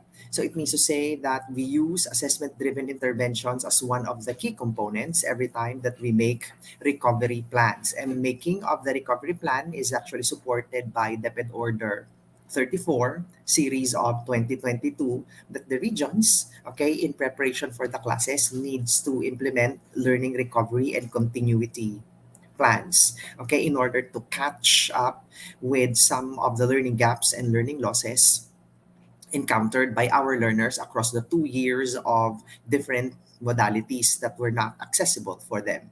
So our session have two objectives. Okay, the first one is to organize the results of literacy and the numeracy assessment based on the competencies to inform instruction, and the second one is use specific learning competencies to determine the areas that learners need further help. I'm pretty sure that everybody is familiar on how to conduct assessment and proper assessment, and this is one of the expectations of among the teachers included in the Philippine Professional Standards for Teachers on Domain 5 on assessment and reporting, and also as supported by professional standards for school heads and for supervisors, where assessment takes a major role in terms of teaching and the learning domain in their competencies as well. Now, however, when we start to show results of assessment and the information provided on the results of assessment, are they useful? Are they organized in a way that it is going to help us design and direct the intervention that we need to provide among our learners in order to catch some of these learning gaps and learning losses that they have encountered? And how do we maximize the use of these particular assessment results as part of our learning, recovery, and continuity plans? All right, let's begin with the idea on how assessment actually supports the learning, recovery, and continuity plan. Let's actually begin with this information that was provided by the UNESCO in 2021. Okay, so the UNESCO, together with the World Bank and the MICS Foundation, reported that learning losses were observed among socioeconomically disadvantaged students, and that includes the Philippines. So the Philippines is actually classified under the lower middle income countries. Okay, and it was reported that about 0 to 15% of our 10-year-old children here in the Philippines could not read a single text. This is actually a projection that they have made based on the results of the PISA in 2019 that we have participated. So the UNESCO and the global monitoring closure has shown that about 26,900, 26,950 and 5,258 Filipino learners were affected because of the school closure. And Philippines is one of those countries that have the longest number of school year in terms of remote implementing remote learning. And to top it all, not all of our learners were actually able to access quality instruction through the use of self-learning modules, and not everybody, and only about 20% were able to access online modality of teaching and learning. This was actually proven in the data that we have conducted, comparing the learners' achievement in mathematics and English for grade 10 and for grade 1 learners. So we actually compared the grade 10's achievement for mathematics, as being shown in the slide, for school year 2019 to 2020 versus their performance in 2020 to 2021. So we actually followed up the same group of learners from school year 2019, and it's the same group of learners from 2021. And we have actually assessed their learning competencies in mathematics. So the school year, for school year 2019 to 2020, these learners are still in face-to-face modality, while in school year 2020-2021, they already started their remote learning. So the sampling here is composed of about 30,000 learners of grade 10, which is a combination of public and private schools around Luzon, Visayas, and Mindanao. And you will be seeing here that when we started to compare the learners' performance for the two school years, there's actually a decline in their performance for school year 2020 to 2021 in mathematics. Okay, so the right side of the graph represents the findings for English, and the same pattern is also observed in English. So there's actually a decline of their performance from face to face to remote learning for the succeeding year. And we used here a uh, a model wherein we were able to control the random effects of the type of school. So regardless whether the learners are in the public or private school, the results in terms of the decline in terms of their performance when we shifted to the remote learning is actually consistent. And we also controlled for the effect of location. So regardless whether where the learner are in, whether they are located in Luzon, Visayas, or Mindanao, it didn't matter much in terms of the decline of their performance. And you will notice that there's actually a large effect size in terms of the effect of the shift to remote learning in terms of the learner's performance. So this supports somehow the findings that was shown by the UNESCO and the World Bank. So in the same way, this is for grade 1, there's actually a slight increase in the performance of grade 1 learners for mathematics and for English. However, the increase in that performance is not as significantly as high. So for example, the expected total score for the grade 1 mathematics assessment is about 50 items. However, even if there was a significant increase from 10, the significant increase was only until a mean of 15. Same goes for English, where there is a very slight increase in the performance.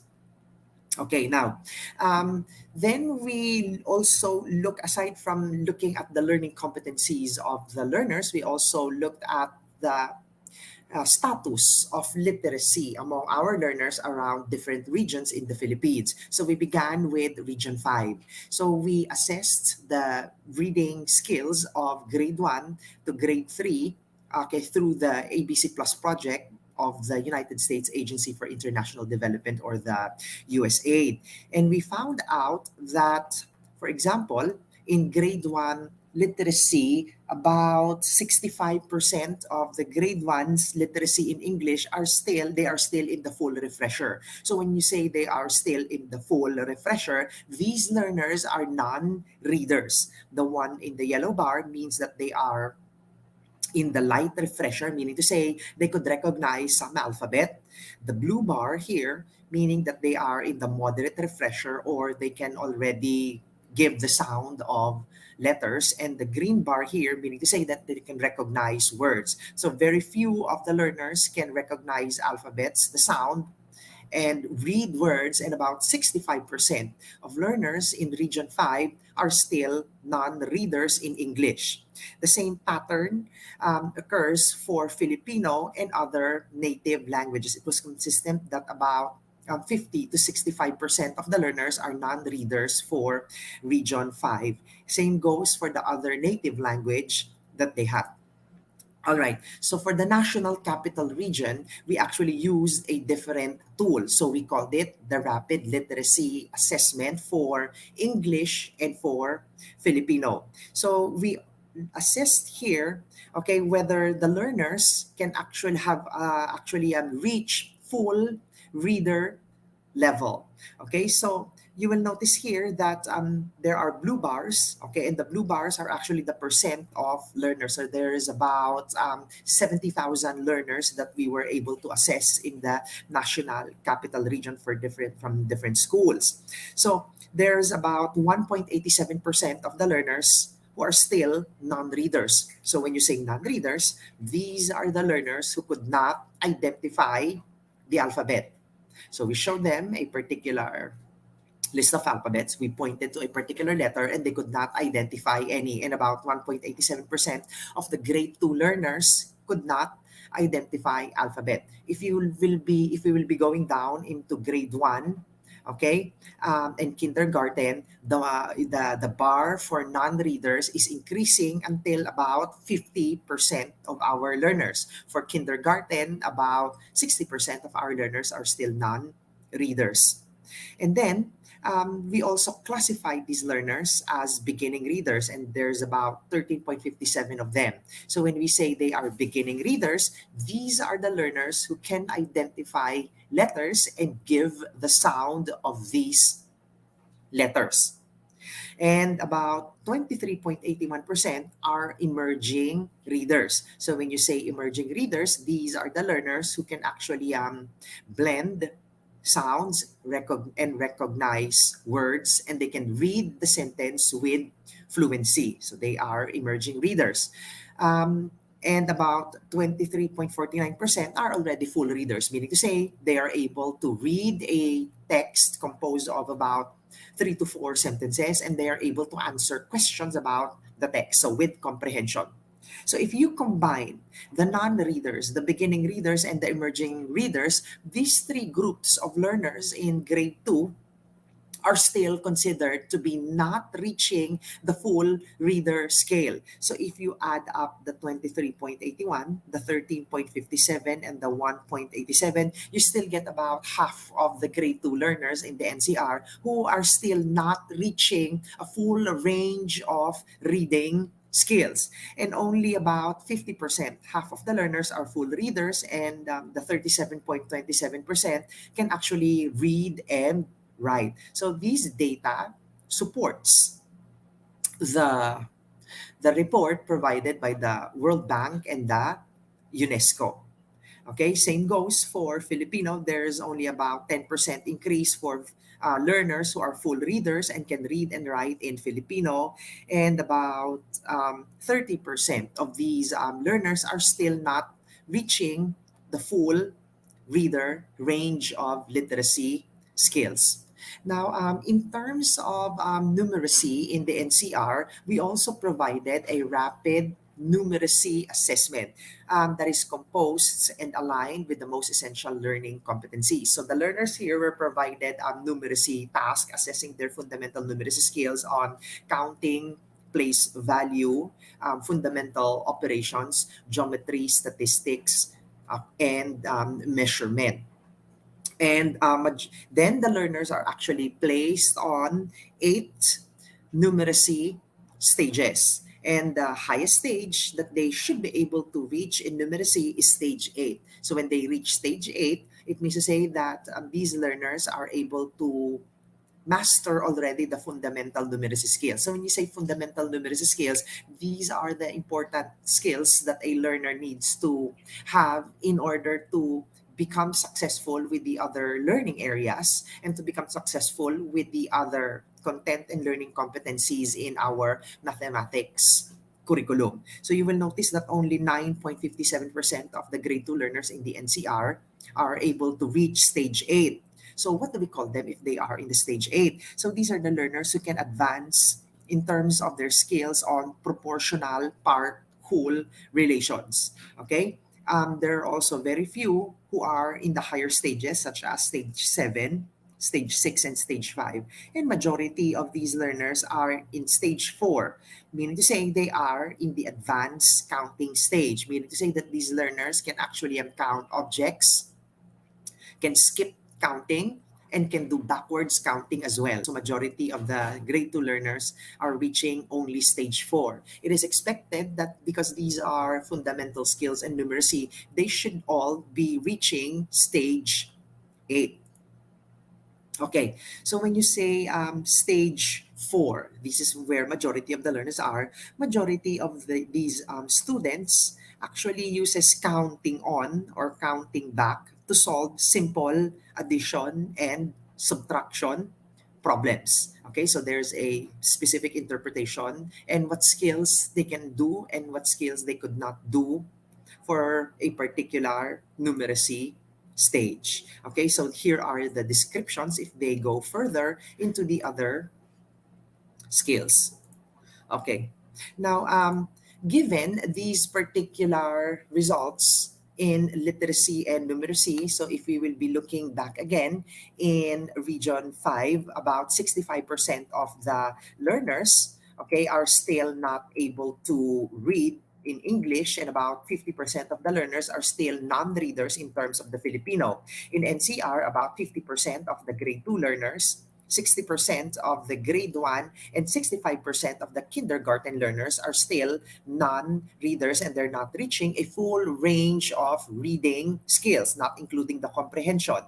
Okay, and majority are not reaching stage 8 in terms of numeracy. So these findings are what we call as learning losses or learning gaps because our learners are not reaching the important and the fundamental skills that they need to have mastered in terms of literacy and numeracy in order to become successful in the other learning areas. So this is what we call as learning losses or learning gaps. That's why the UNESCO, together with the World Bank and the UNICEF, have conceptualized a learning recovery plan for schools, and there are different models on how we implement learning recovery plans. There's one by the NIET, which they made in 2021.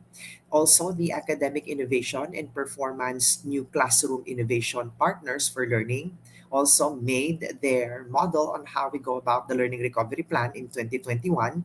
Okay, and just recently in April 2022, the UNICEF, together with the UNESCO and the World Bank, made their model on how we go about the learning recovery plan, and they called it RAPID. RAPID means that in the learning recovery plan, when it needs to start with reaching every child and retain them in school. A, in the RAPID, is assessing the current learning levels, which we actually did and reported, and we continuously diagnose what these learning gaps are. P, we prioritize the fundamentals such as literacy and numeracy skills. You encourage catch-up learning, and majority of the divisions have already done this catch-up plan before towards the ending of the school year and during the remediation time that we have now during the summer. That's why there is a DepEd memorandum asking and requesting learners if they would like to participate on remediation programs for 3 weeks during the summer. Okay, and then we develop psychosocial health and well-being. So part of the implementation of a learning recovery plan is the integration of social and emotional learning. It's very important to build conducive conditions in the teaching and the learning process so that the learners will be able to perform better. Okay, so if the classroom climate is conducive for learning and the learners are happy learning, then they would be able to reach literacy and numeracy better. All right. Now, in the region 5, when they started to implement their learning recovery, they actually focused on four priority areas. So the learning recovery was geared towards improving the delivery of curriculum, assessment, and instruction. So most of the initiatives were done in this particular area where they made particular standards on how to implement well blended learning. They made up an 8-week curriculum to catch up these learners who are still non-readers and not reaching high levels of numeracy. Okay, and they were able to detect that because they had a system-wide regional assessment for literacy and numeracy. They also prioritize in terms of developing their capacity for the teachers to implement um, partial face-to-face learning or blended learning. They also focused on academic support for learning at home so that learning is reinforced within a home-based um, learning environment, and they allocated their budget for the learning recovery. So they have about 39 million pesos devoted for the implementation of the learning recovery across the 12 divisions. In NCR, okay, their learning recovery is called actually a learning continuity and recovery plan, and they focus on three areas. So one is the effective delivery of instruction and learners' performance. The other one is learning and development, and the third is budget for instructional acceleration. So they have reported their data, and we found out that it takes about 300 million to reach 65% of your grade 3 learners to become readers. So you need another 1.8 million to catch up the 35% of the grade 3 learners who are still non-readers. Okay, so what we're emphasizing here is that it's very important to conduct assessment, and the kind of information that we need to show in the assessment should be driving school leaders, should be driving the region and the different divisions in the DepEd so that they will have a specific guide to direct them on how they would actually create interventions for these learners. And this is the idea of a learning recovery plan. Generally, the learning recovery plan in Region 5 and the NCR composes of different intervention. Examples would be extended school for the school year. Okay, this is the case of Region 5 where they added an 8-week curriculum, the extended school period and days. They have about 30 minutes in a day where the learners will have to do some remediation for the skills that they're still weak at, especially the non-readers. They have looping, it's the same teacher who will be teaching the grade 1 students, and when they move to grade 2, it's also going to be the same teacher. They have tutoring, so tutors were actually funded to help the learners study in a home-based learning environment. They made individual learning plans to track every learner on what is their particular difficulties, and the necessary intervention for them is written for every learner.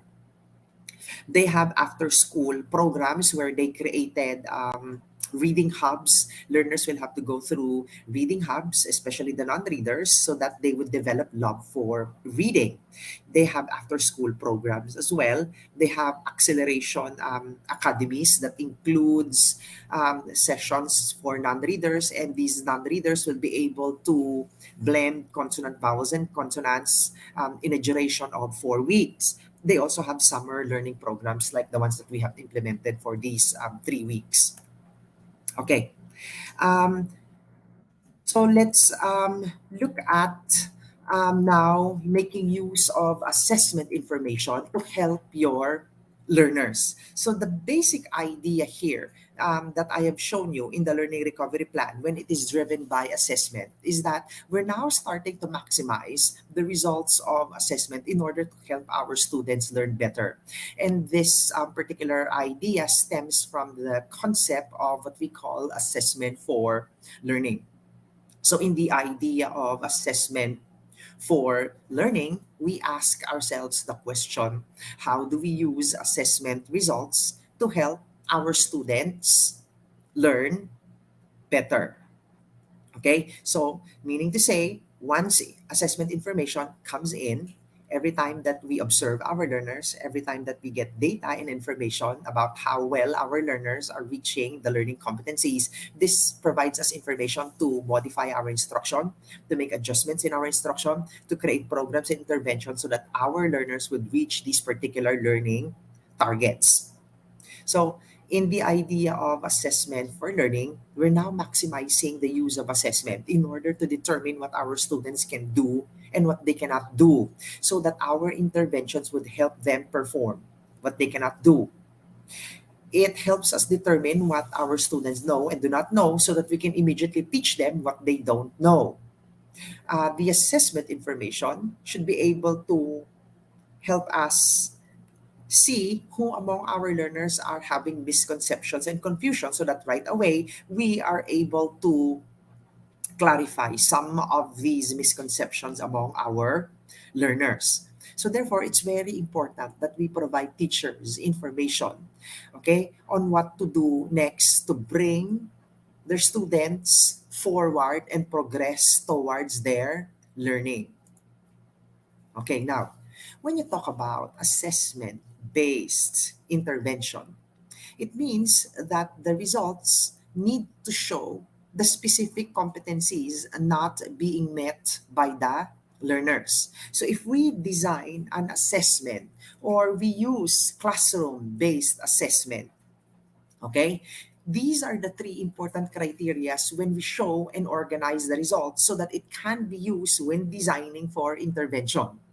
The first one is that it needs to show the specific competencies and which of these competencies are not being met by our learners, so that it gives us an idea among who among our learners are not meeting such specific competencies, so that we know what specifically to teach them and we know the targets on what these learners need to meet further.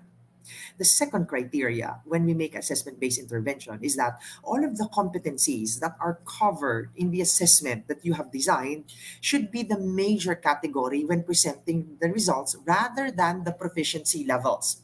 It's very common that we count the number of learners belonging in the highest level of proficiency, in the moderate levels of proficiency, and the lowest level of the proficiency. Okay, it's important for us to know how many are reaching the highest level of proficiency in terms of reporting findings, so because it builds on accountability. However, when we start to design the intervention, the proficiency levels are not giving us the specific contents on what we need to teach our learners. Third, proficiency levels need to have specific descriptors what the learners can do and cannot do. Okay, so it means to say that when we start to make the interpretation and the analysis of the findings, it should be able to point out the results, and the interpretation that we bring out in the assessment should tell which competencies can our learners do and which ones they could not do. All right. Now, I'm going to show you examples of some of the reported assessment that I have gotten across different SDOs. Okay, and I'd like to engage now in a conversation with some volunteers that was actually selected. All right, let's have the first teacher in now. All right, so who's the first teacher?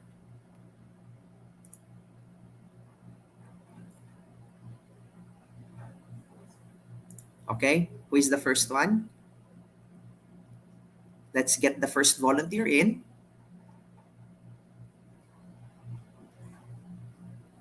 Okay, hello. What is your name? Hello, sir. Good morning. Okay, what is your name, madam? I'm Ma'am Giselle from SDO Gentry. General Trias, Cavite. Yes po. Okay, all right. So you're teaching. I'm teaching English po in Glafgens, headed by Miss Arlene Malabanan Hernandez. All right. Now, I'd like you to take a look at this particular result. So, this is a result from a numeracy assessment. So, a numeracy assessment actually measures fundamental skills on numeracy.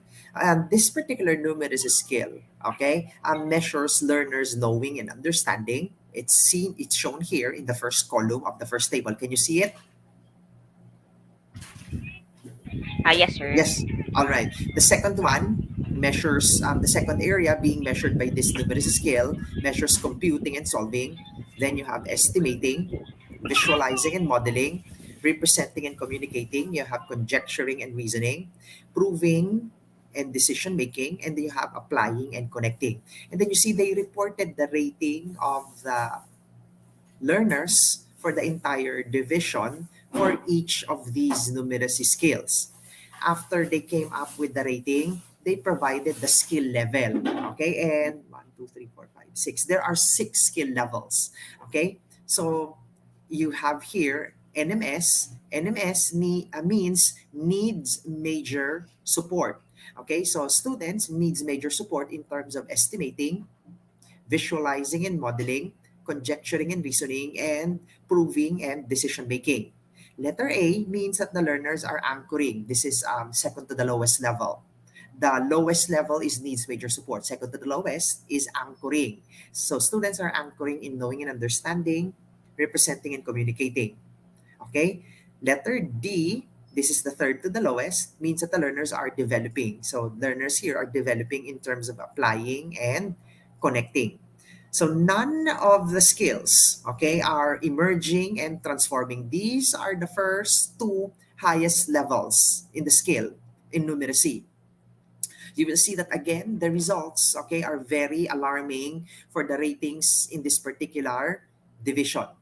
Okay, now if I will be asking you, okay, to make an intervention for numeracy, okay, which particular numeracy skill will you focus on?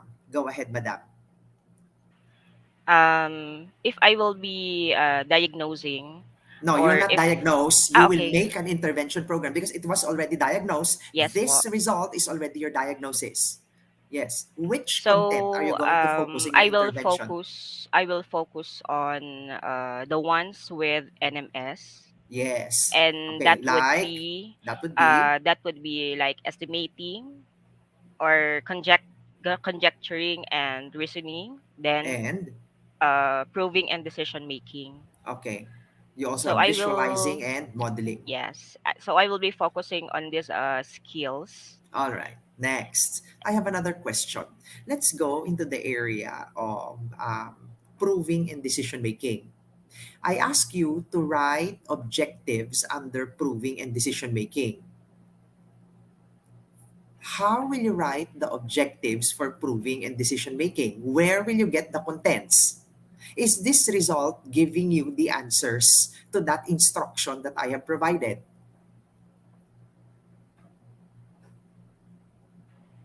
Yes Pardon, or sir. no? Okay, let's say I ask you to write learners' objectives for proving and decision making in your intervention. Will you be Okay. able to write objectives given this kind of result provided to you?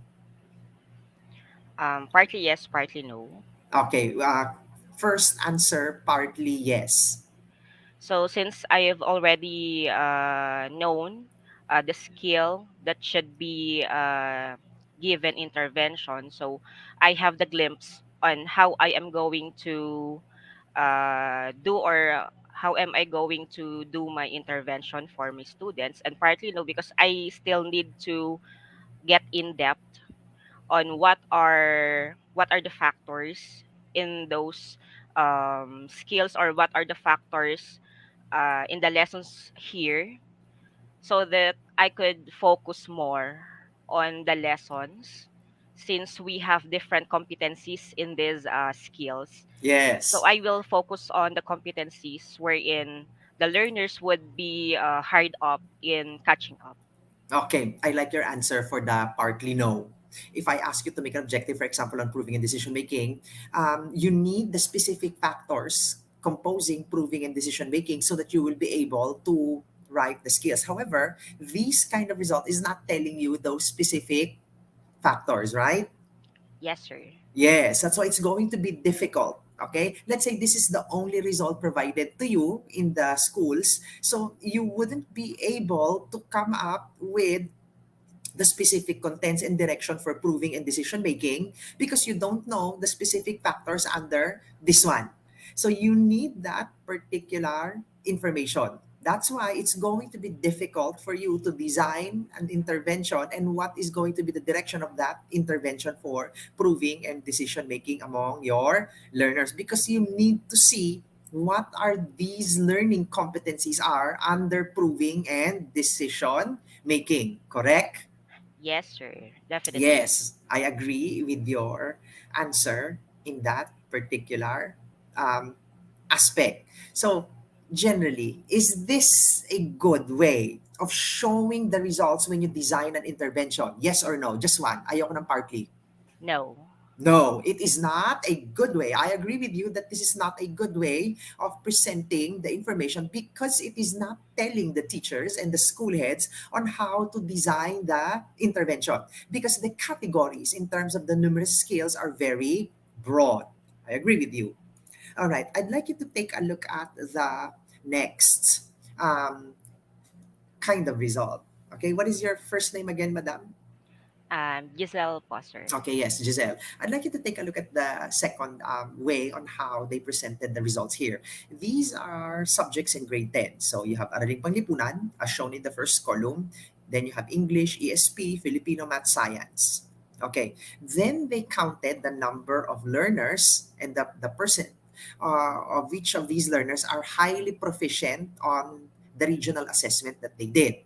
They also counted the number of learners who are proficient in the regional assessment, who are nearly proficient, who are low in terms of the proficiency and not proficient. So you notice that majority of the learners are nearly nearly proficient in all of the subject areas. Okay, let's focus, for example, on English. So you will see that zero of the learners in this assessment are zero in terms of no one is highly proficient in English. No one is proficient in English. Majority is nearly proficient in English. About 48.32% of the learners in the school, okay, are nearly proficient in English. Now, I ask you, okay, considering that you're an English teacher, to make and design an intervention for the summer for these 115 learners who are, let's not focus on the 115 first. Who do you want to focus when you will make an intervention? The nearly proficient, the low proficient, or the not proficient for the summer in English? I would like to engage the not proficient. Yes, I agree with you. Okay, you need to put these 6 learners in English that are not proficient for a catch-up Yes. program for the summer. There are 6 of them. Okay, now here's the next question again. It's the same question that I asked you a while ago. Um, what? How would you know the content and the focus? Okay, of the 6 learners when you design the intervention for them in English? Would you know given this result? No. So I need to conduct or I need to make an instrument so that I could identify the specific descriptors and the competencies where they fail. Exactly. So you see, this way of showing the assessment is actually wasting time. You know why? Yes. Because like what you did, you will have to conduct and design another one. Considering that it is already done, an assessment is already done, and because the specific contents are not being shown in terms of the result, that's why the teachers are again going to repeat another round of assessment just to detect what Yes, are the sir. specific weakness of the 6 learners who are not proficient. So this kind of reporting of assessment is wasting the time of the teacher, considering what you have mentioned. Okay, very good answer. I agree that this is not helping the teacher create an intervention. So when you report results like this, okay, across the different subject areas. And like this, it is not pointing out to the kind of intervention that you need to make. And like what you have said, look at the consequence, okay, of what you have mentioned. You are going to repeat the assessment again because it is not giving you the focus on what the specific weaknesses of the six learners are who are not proficient in English. Same goes for the other Yes, sir. subjects. Okay, so now, if results like this are given to you, what would be your recommendation If I will be recommending something here, for those who are in making the okay regional po, and division result, regional um, assessment? in submitting the report, since we teachers are having the LMC or the list mastered competencies, we are submitting those every quarter. So it's better to identify which competencies uh, where the students are weak, so that we could conduct something, or we could have a strategy wherein drills and other activities will be simplified for those students, since they could not catch up with let's say the average learners who have passed. That's why we need to simplify everything here. Okay, yes. Okay, I agree with you that the assessment needs to be useful and specific for the teachers. Okay, similar, the presentation should be similar to what you are reporting in the least mastered scales. All right, here's another catch for you. So, in one of the regions that we're working with the USAID, we looked at the least mastered scales and then we use another assessment that is external. Somebody made it, so the list, the reporting of the mastery of skills are all reaching up to 95% to 100% mastery. However, when another form of assessment was provided, it was the result was actually the opposite. However, in terms of the presentation, it should be similar with what you are submitting per quarter. All right, thank you, Miss Giselle. All right, so look at this one, Miss Giselle. Hmm. This is another way of presenting assessment results. This is grade 3 English, Miss Giselle.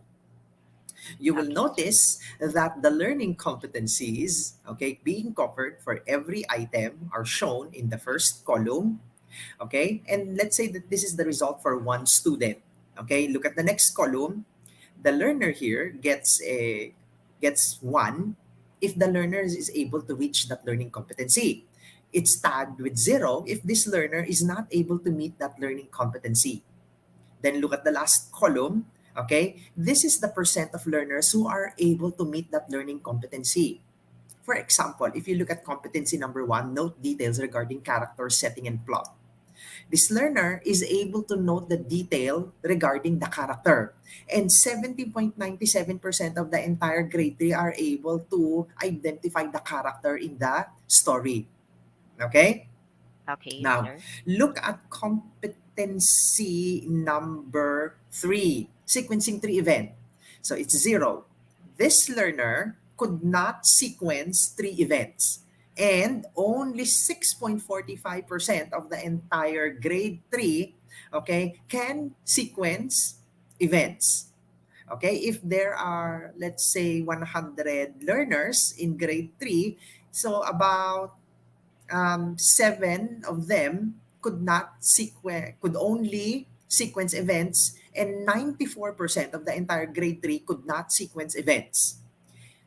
If I ask you to make an individual instruction for this learner, okay, this grade 3 learner, let's focus on this individual learner.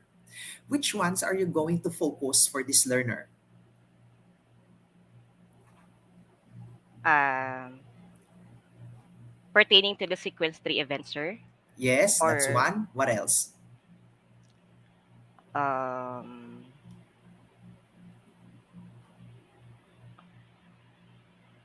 use proper punctuation for declarative and interrogative sentences. Use proper punctuation for declarative. Okay, let me repeat. It's tagged with 1 if the learner is able to meet the learning competency. There's 0 if the learner is not able to meet the competency. So you will now design an individual plan for this learner. Which ones will you include would should be the focus to be relearned by this learner? Okay, sir. What if the person correct for the class level only Okay, later. We go into that reflected one. 29%? Okay, Okay, we'll sir. go into the class level. Let's focus on this Okay. individual learner first. You're making an Um, individual plan for this learner. Which one are you going to reteach this learner in the individual plan? distinguish fact from opinion Okay, yes, I agree. Why? because 0 is reflected here. Okay, because this learner got 0 and not able to meet this one. Okay, check. What else? Um, use nouns in simple sentences because as a teacher for grade 7, Okay, I agree. Use if nouns. Okay, this let's move on. It's student, okay. No need to okay, rationalize. I agree. Use okay, okay, sir. nouns. What else? Only um those. distinguish declarative from an interrogative sentence. Okay, I agree. What else? Note details regarding character and setting and plot. I Okay, one I and two is the agree. same. Okay. Okay, I agree. What else? Identify an imperative sentence. Identify an exclamatory I sentence. agree. What else? Mm, identify cause and effect. Identify cause and effect. I agree. What else? Distinguishing sentences from non-sentences. This yes, I agree. And What else? distinguish declarative from an interrogative sentence. Yes, okay. What was your basis for the selection of the focus for this learner? Since this 0 is being tagged here, so it Mm-hmm. means that the learner is Not has able to. some difficulties in Yes, learning yes. these competencies, and Right, I agree somehow with you. Yes, I agree with those you. lessons of those competencies fall under the least mastered competencies of this learner. Mamaya muna. Wala muna tayo sa Okay. list master. Let's focus on the Advance. individual plan for the learner.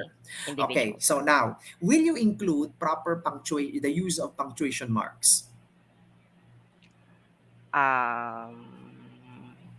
No, No, because the learner can already do it.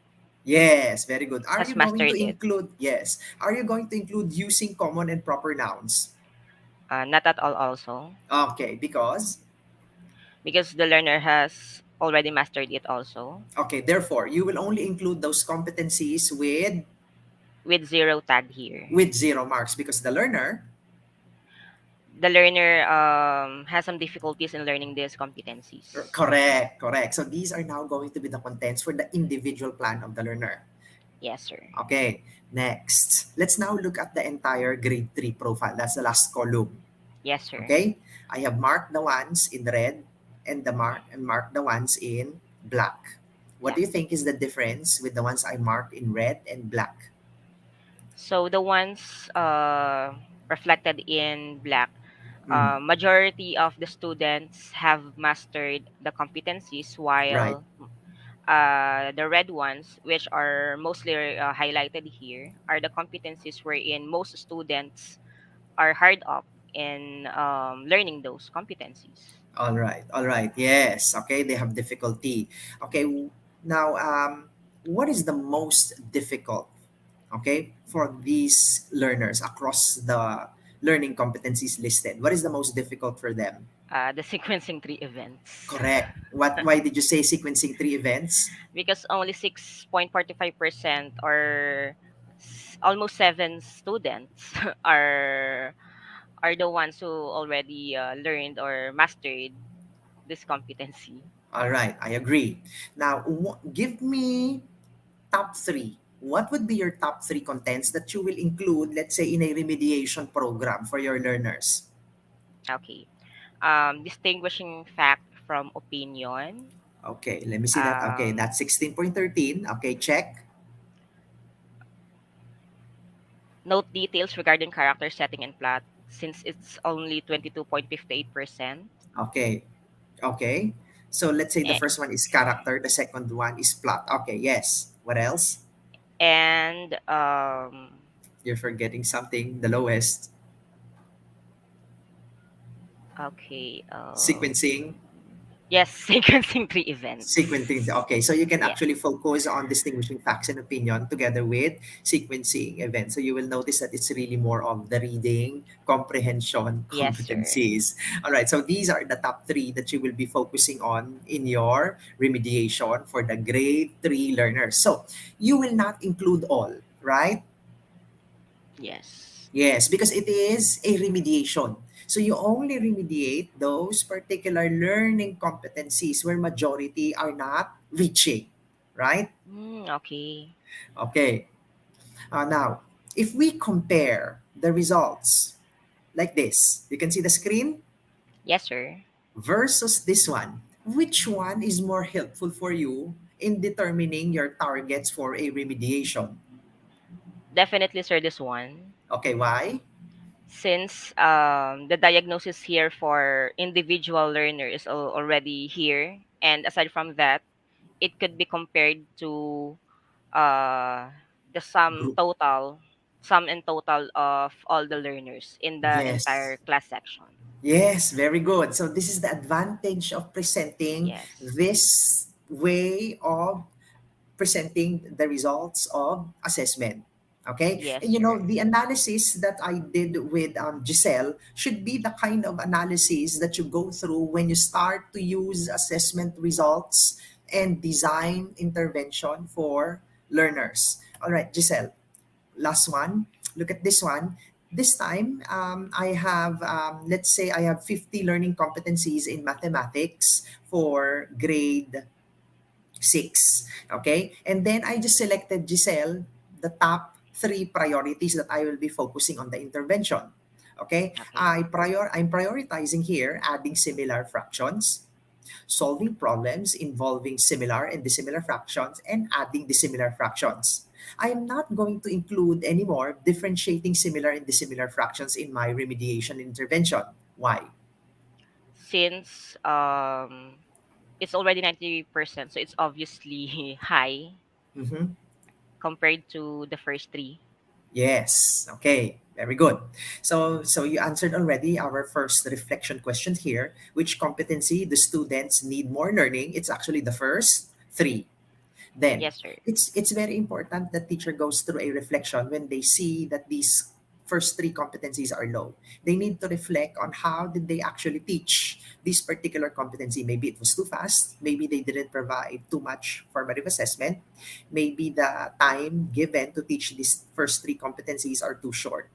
And then another question is that did I cover this competency in my class? Because sometimes they might not have covered it anymore. And Yes. then which competency are the students good at? So this is actually differentiating similar and dissimilar fractions. So these are some guide questions that could help the teacher. So this is how it should look like later on when you start to decide on which ones that you will prioritize for your intervention. Only include the ones, okay, with very few of the learners can actually reach. Now, in your school, Miss Giselle, what is your cutoff in terms of the percent of learners, okay, that are that when you say that they are already mastered the learning competency? What is your cutoff? About how many percent? Um, I think 30 to almost 50%. Are mastered?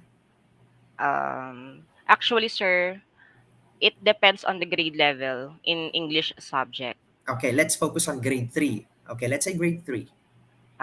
In let's say in grade 3, because if I am going to say 75%, Mhm. it's totally it's the ideal, but in reality 75% is already high. Mm. So I could say um 30% to be Sige. safe. Sige. All right.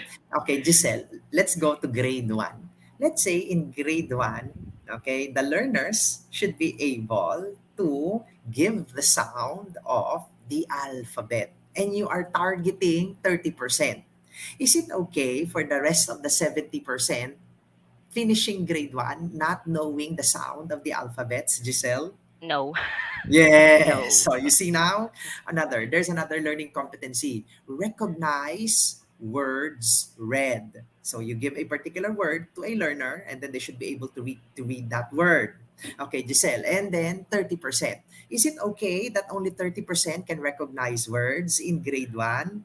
No also. Yeah, so you see, there are some important skills there in the literacy and in the numeracy that are non-negotiable. All right? So the So, decision, sir, if that's the case, so 75% must be the most ideal.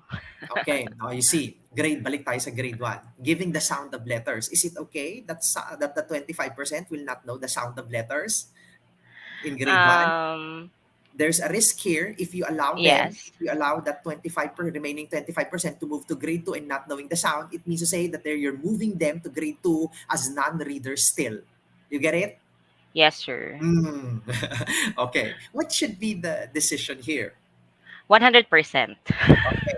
There are some learning competencies that are fundamental, like those related to reading, right? Yes, sir. Where the learner should be able to master 100%, like the alphabets, the sound, and the blending of the sounds, and the fluency and the comprehension. 100% of the learner should be able to meet that, right? Or else, you are going to load up number of non-readers to the succeeding levels if you will not target 100% for these particular fundamental literacy skills, right? Yes, sir. So, Yeah, so this is for me, after you have enlightened me, so this school year, I and my colleagues will really pursue the 100%. all right. Okay, thank you very much, Giselle. All right. Um, Next. Okay, thank you very much, Giselle. It was actually I had a good conversation with you, Giselle. Thank you. Thank you Okay, very let's much, sir. put So, in. actually, before I end up my discussion with you, sir, um, we will be what do you call this? Adapting the first what do you call this? The individual, what do you call this? The student performance report in English. So we will be localizing a tool considering this kind of report so that in involving the parents and the community as well. So somehow everything will be cleared and everything will be turned out to be into good before the next quarter comes. Okay. Kasi mas Well, madali na po sa mm, amin, mm. 'di ba? Para ma-distinguish kung saan talaga nahihirapan ng bata. So not just in English but in all the subjects as well in GLAFGen. So thank you very much, Sir Carlo, for having this opportunity. All Thank you right. very much. Okay. Let's now put in the next one. Okay, who is the next one? Okay, so while they're putting in the next volunteer, let me just start already the presentation for the next leg. Okay, let's look at making use of rapid assessments. Okay, so rapid assessments are actually quick ways of diagnosing difficulties of learners. So rapid assessments are actually advantageous in terms of diagnosing learning loss. Okay, who is the next volunteer? Okay, what Hello, is your name? sir. Okay, hello, Hello, what is your sir. name? Morning. Ma'am Roma po Okay, from SDO Dasmariñas. Cavite as well. All Opo. right. So hold on, Ma'am Roma. Let me just finish about 2 slides and then we'll work out on something. Okay. Okay, Uh, sir. so, Ma'am Roma, I'm explaining here rapid assessment. Okay, so this is a quick way of diagnosing learning difficulties and learning losses and gaps. Generally, rapid assessment are used to identify fundamental skills. So, when you say fundamental skills, these skills are needed so that the learners will be able to learn the next level competencies and the other subject areas. Example of a fundamental skill would be reading and basic counting. Okay, and the fundamental operations are actually fundamental skills. Okay, and generally, you need a framework to define what are the composition of these fundamental skills. Um, After you have identified the composition of the fundamental skills that you want to include in your rapid assessment, the next leg is to match these skills, okay, with what we have in our curriculum, the most essential learning competencies. And then we convert these fundamental skills into an assessment task. All right. So example of fundamental skills in literacy would be as follows. So here are the fundamental skills on literacy. Okay. These skills are needed to help the learner become a full reader. It begins with alphabet knowledge when the learners are able to recognize the alphabets with capital and small letters. Then, once they know the alphabet, which ones are the capital and small letters, you can actually move into writing it depending on the strategy and the approach that you're using. Second one, they should be able to give the sound of the letters when they hear it, okay, and they should be able to manipulate the sound. This is what you call as phonological awareness. When they are now able to match the letter with the sound, this is now what we call as phonics. If you combine vowels and consonant and vowels, consonant, vowels, and consonants, and they can put together the sound, this is now what we call as blending or decoding. Okay, then once you can form meaningful words composed of vowels and consonants, this is now what you call as word recognition. If these words are put in a sentence and the learners can read the sentence with accurate speed, okay, then this is what we call as fluency. If you ask a question about the sentence that the learners have read and they can answer your questions about it, then it means that they have reached reading comprehension. So this is an example of fundamental skills in literacy. Okay, so we have devised actually a rapid assessment for literacy, both in English and Filipino. Okay, let's try it out how it actually works. What is your name again, madam? Roma, sir. Roma. Okay, so Miss Roma, let me now just share my screen, okay, for the rapid assessment. Let's try out the one for Filipino. Okay, let me just share screen.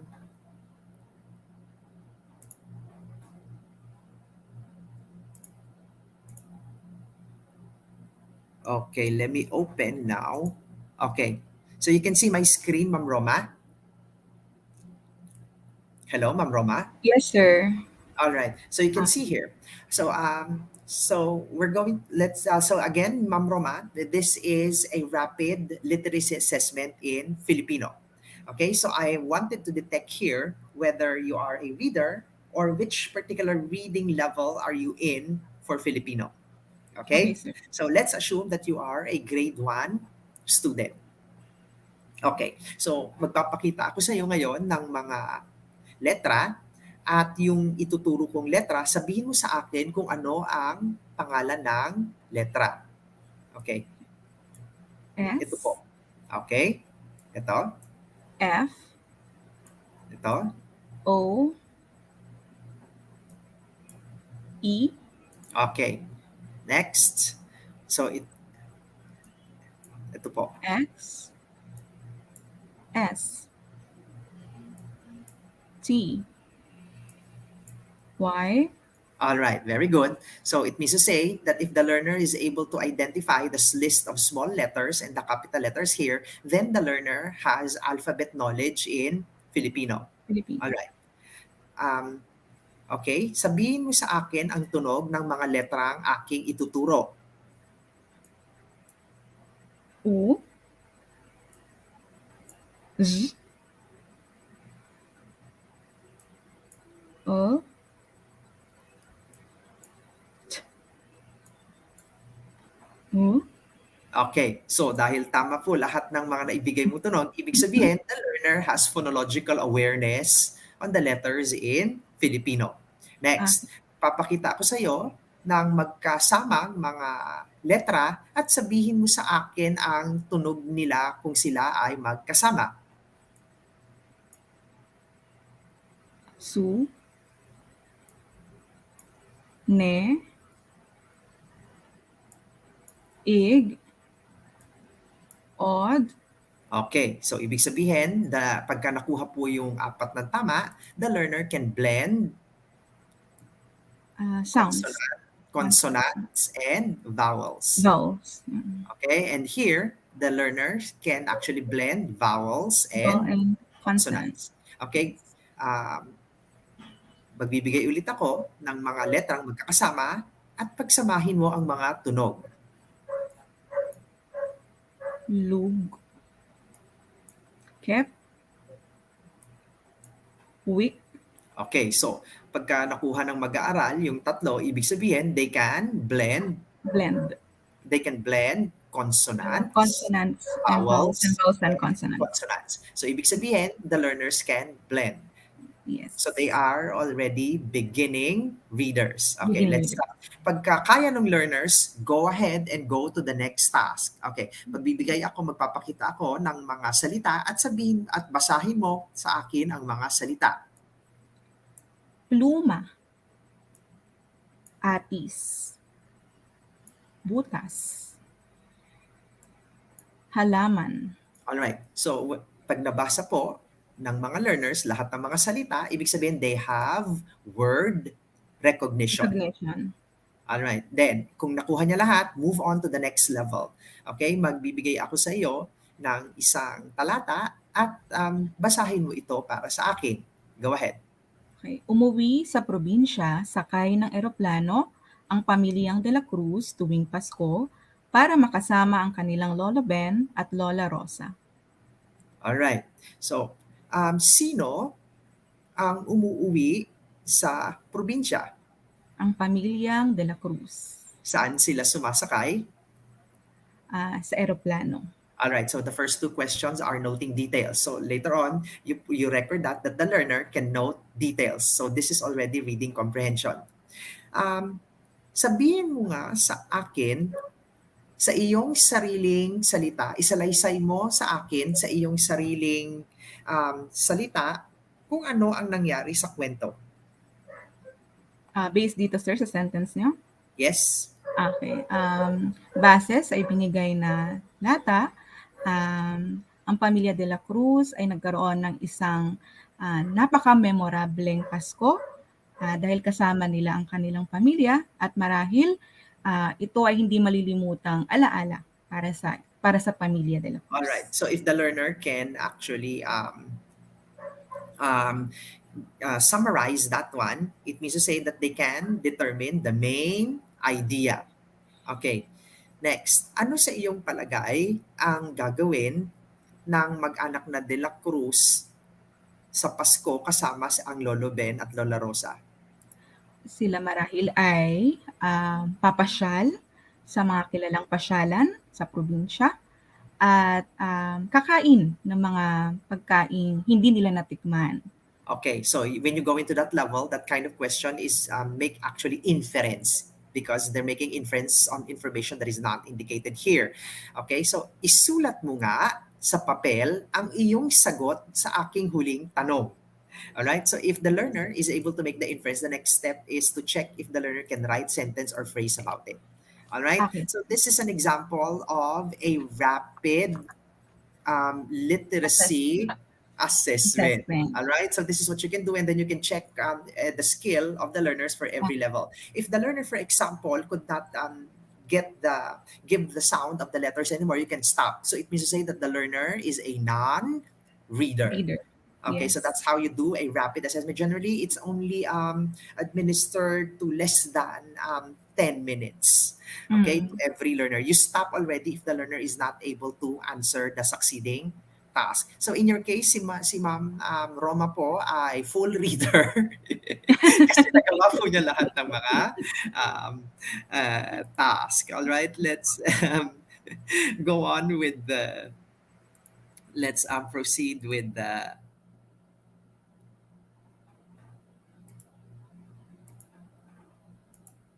Okay, with the presentation. Okay, so we went through with all of these literacy skills in our rapid assessment. You will notice, Ma'am Roma, that there were questions, okay, for each of these fundamental skills that we are capturing. Okay, ba't nawala yung, uh-oh, uy, nawala yung ano, yung pinaste ko na ano.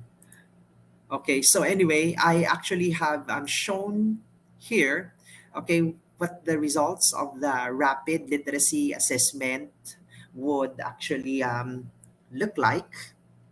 Okay, and in the kind of results that will come out, the learners can actually, you can actually see um, the result on which particular skill the learner can do. Okay, let me shift to a different slide because this one is not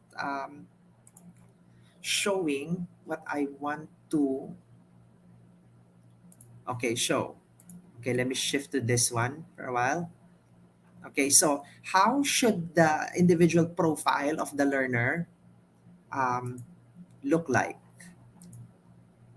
Okay, it's processing. It's very important that when you show the result for the individual profile, okay,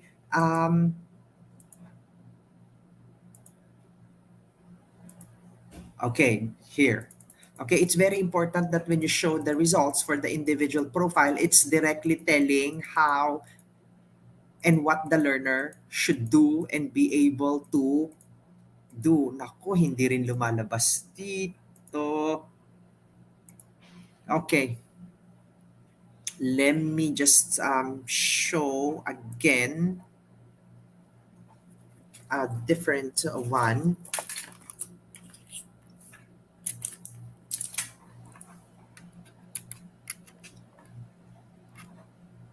It was working when I tested it last night.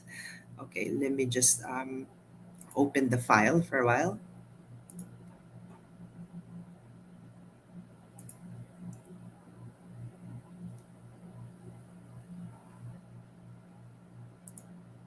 Oops.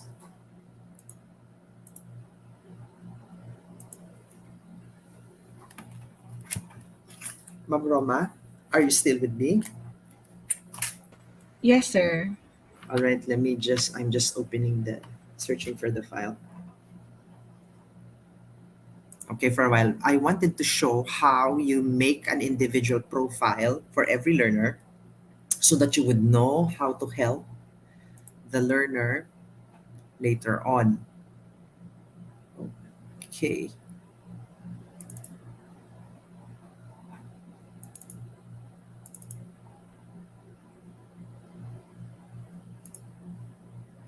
Okay, here.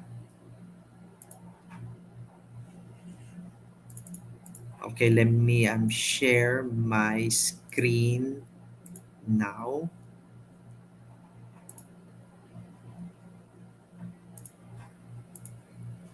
Okay, you can see my screen already, the Word file, Ma'am Roma. Yes, sir. All right, so this is how the individual report should look like. So it's very important that after you do a rapid assessment for the learner, okay, you show the learner's profile, like for example, their name, their age, yung paaralan, baitang distrito. Pagkatapos, the result is giving you an orientation on how to read the results here on top. And then look at this one.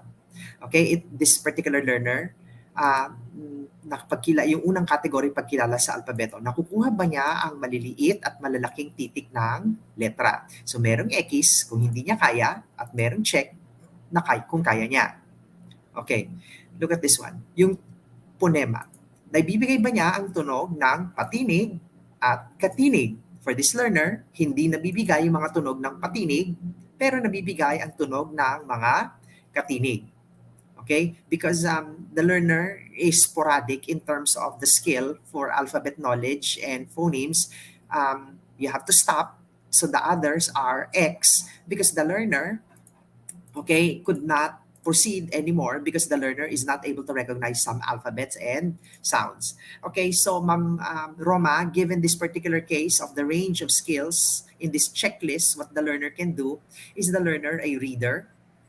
The learner is a non-reader, sir. Yes, the learner is a non-reader. The learner could not reach anymore the blending, pagbasa ng salita, bilis at ekspresyon ng pagbasa, that's a fluency, pag-unawa at pagsulat. All right? So yes, the learner is actually a non-reader. Pero may nakukuhang mga letra at tunog, kaya beginning reader. Okay, then there's an interpretation here kung ano ang ibig sabihin ng non-reader at beginning readers, kung ano yung kayang gawin. For example, non-reader, nahihirapan silang makilala ang mga pinakitang titik.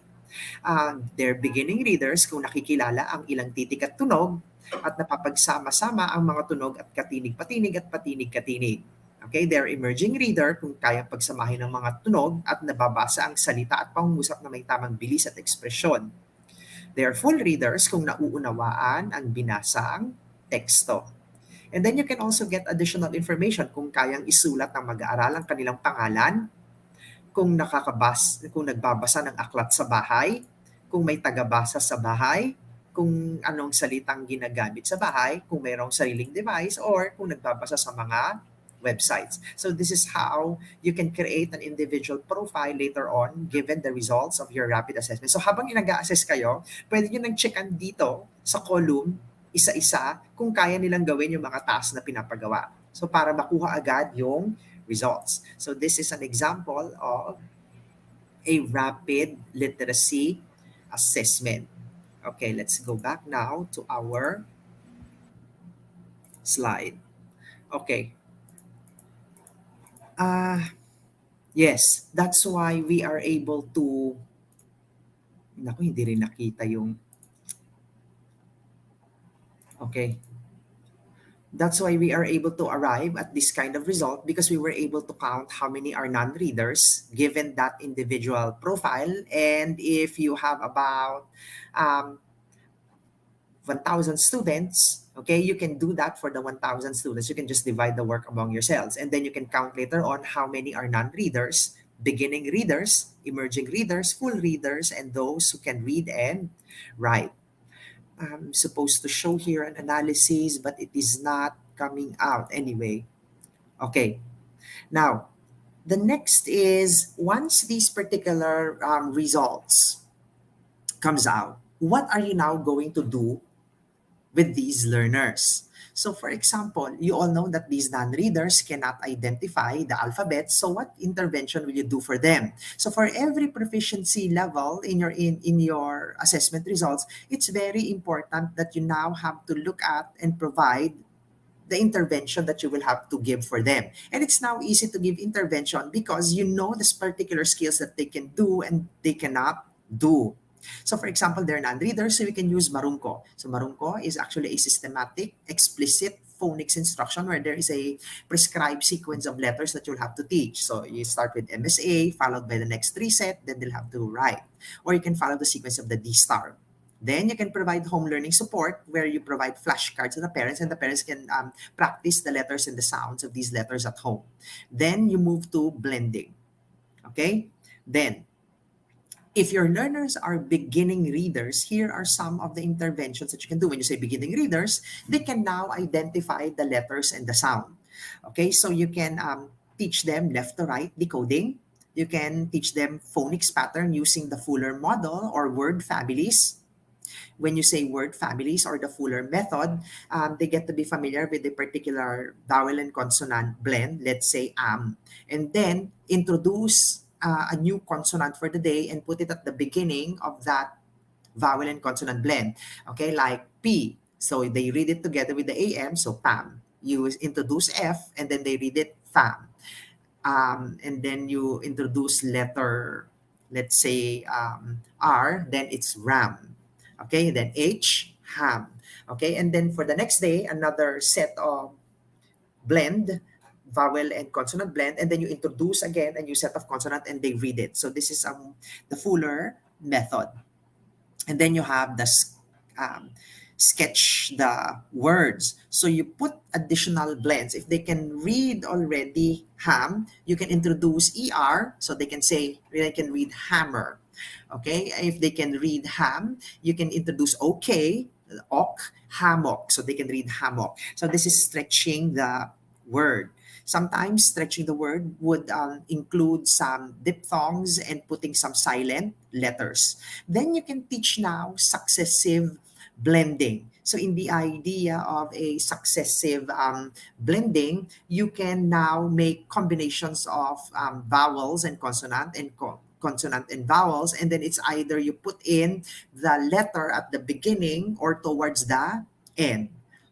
Okay, so there are several. I could not explain one by one anymore because my focus is on assessment. So later on, perhaps when we have a session on teaching literacy skills across the different reading levels, then we can concentrate much on this one.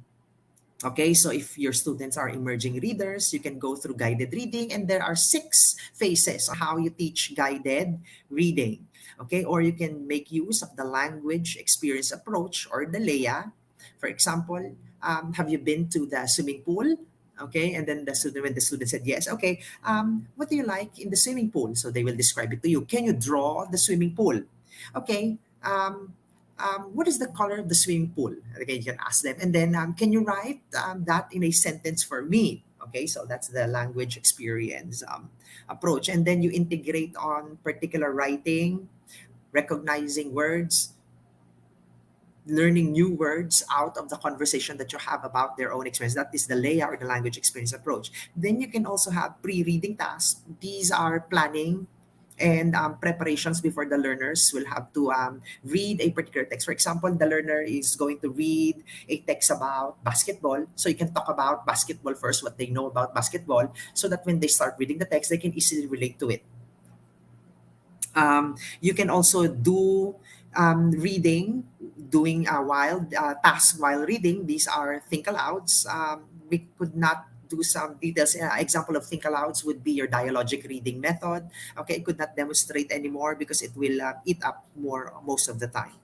If your learners are already full readers, you can start to maintain this one and move them to higher forms of discourse by teaching them metacognitive comprehension strategies, introducing informative text for reading and writing for generating their ideas. So given that you now know what the learners can do and cannot do, you can now provide appropriate type of strategies for each level, given that you know what they can do and cannot do. Okay, let's now move on into a rapid assessment for numeracy. Okay, when you say again fundamental skills on numeracy, these are the ones that they need in order to become successful in the other learning areas. An example of a framework that I'm using here is coming from the New Zealand numeracy, which is also widely applied in the countries in the Pacific and together with Southeast Asia, including the Philippines. Example would be counting, and there are 3 important competencies in counting, and there's some variation for across kinder to grade 1. So I'm focusing here on key stage 1, counting. So for example, counting is present from kinder to grade 3, and there's variation like counting given a 1-digit number, skip counting, and backwards counting. Then you also have place value. So they actually looking at tens as a counting unit, and they identify 4-digit numbers if they're already in grade 3. Okay, they can count and identify reorder numbers from highest to smallest, and they look at greater than and less than. Then of course you have addition and subtraction. Okay, and these are the range of competencies from key stage 1. You have multiplication and division, and these are the range of competencies in grade 2 and grade 3, because multiplication start and division starts with grade 2. Of course, you have statistics and probability, okay, and this is present from grade 1 to grade 3. So they identify categories in a pictograph. They calculate the frequency of a 1-category pictograph, and they calculate the different frequencies of 2 categories of pictographs. And they can do some probability by identifying the most common outcome. Then they have geometry as well as part of the fundamental skills. You selecting a shape and giving the name of that shape.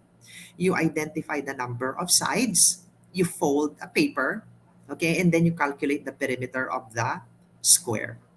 Okay, so thank you very much, Ma'am Roma. Let's try the third volunteer. Okay, Thank you, Dr. Magno. Thank okay, you po. okay, let's now try the third volunteer to work out the numeracy with me. Okay, who is our third volunteer? Okay, hello, madam. What is your name? Si Miss Giselle uli.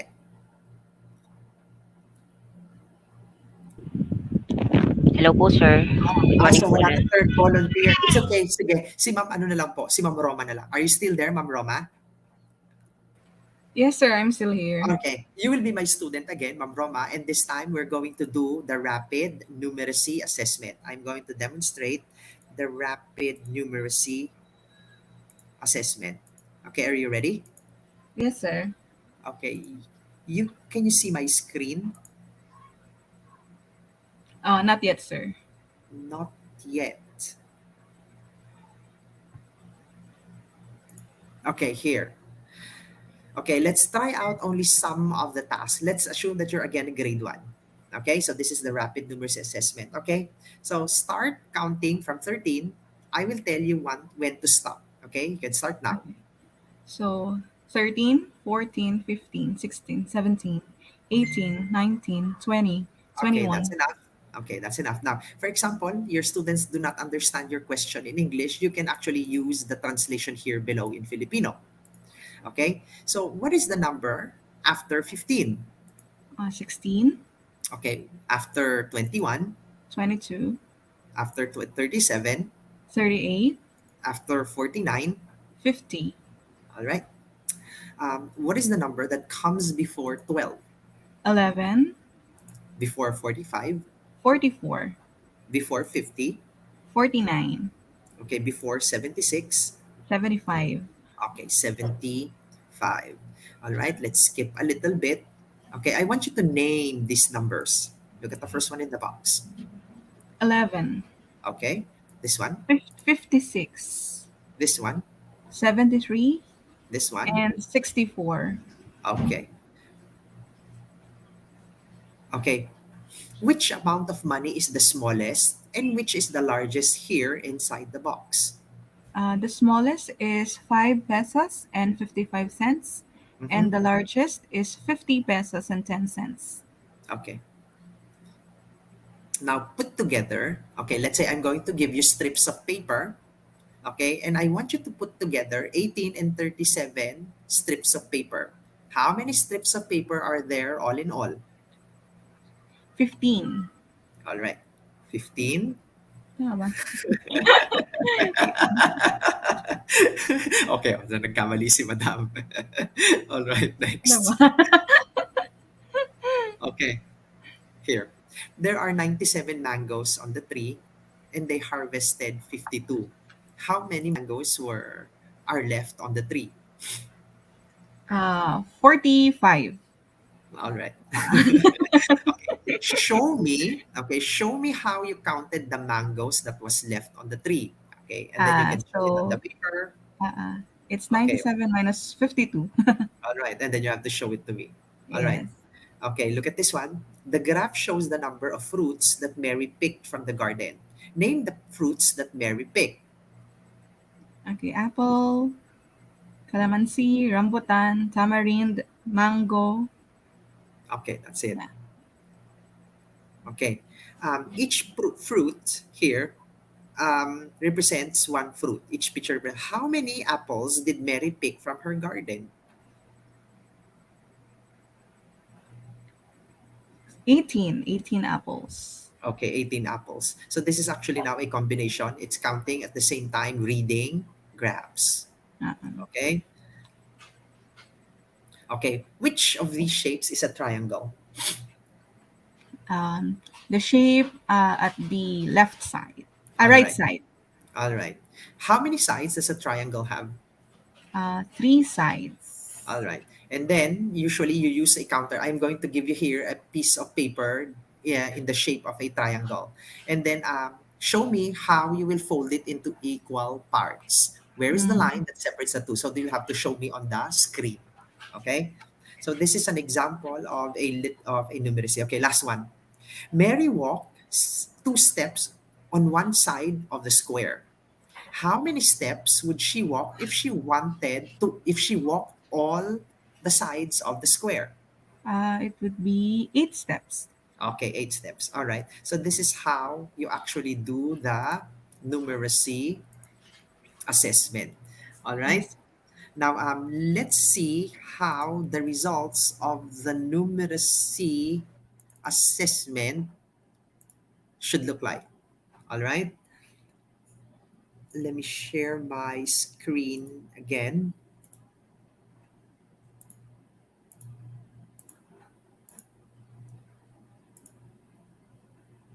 Okay, you can see the screen now, madam. Yes, sir. All right, so again, you put the information about the learner, like their name, the age, the school, the grade level. Okay, so you see, you're putting here whether the learner is able to meet each of the tasks. And each task represents one of the questions that I have asked you. For example, counting on from a given four-digit number, so you got it. Counting on through thousands, you got it. Naming numbers before and after the thousands place value, the student didn't get it. Step counting, the student didn't get it. Okay?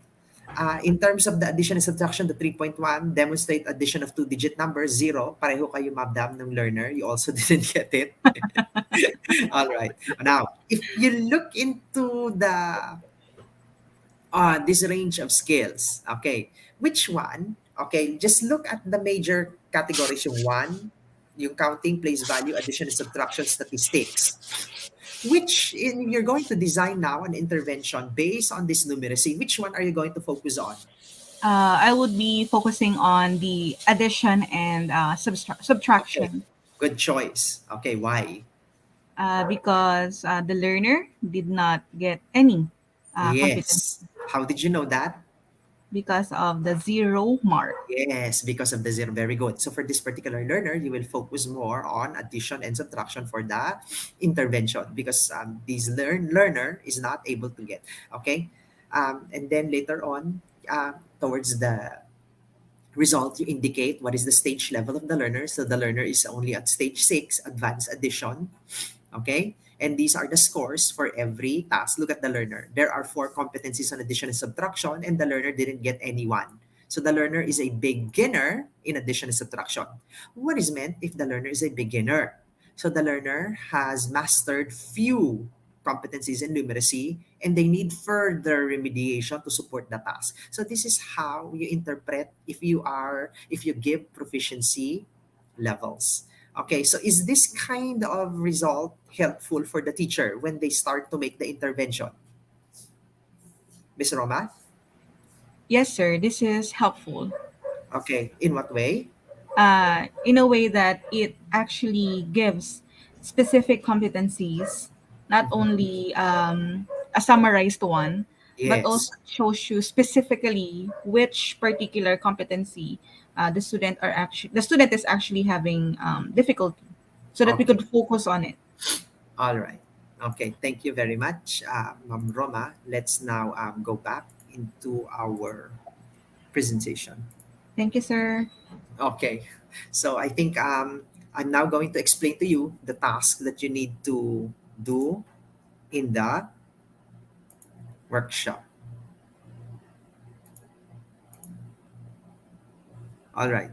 So in the workshop for today, okay, by the way, if you want to know more of the details for the rapid literacy and the numeracy assessment, you can actually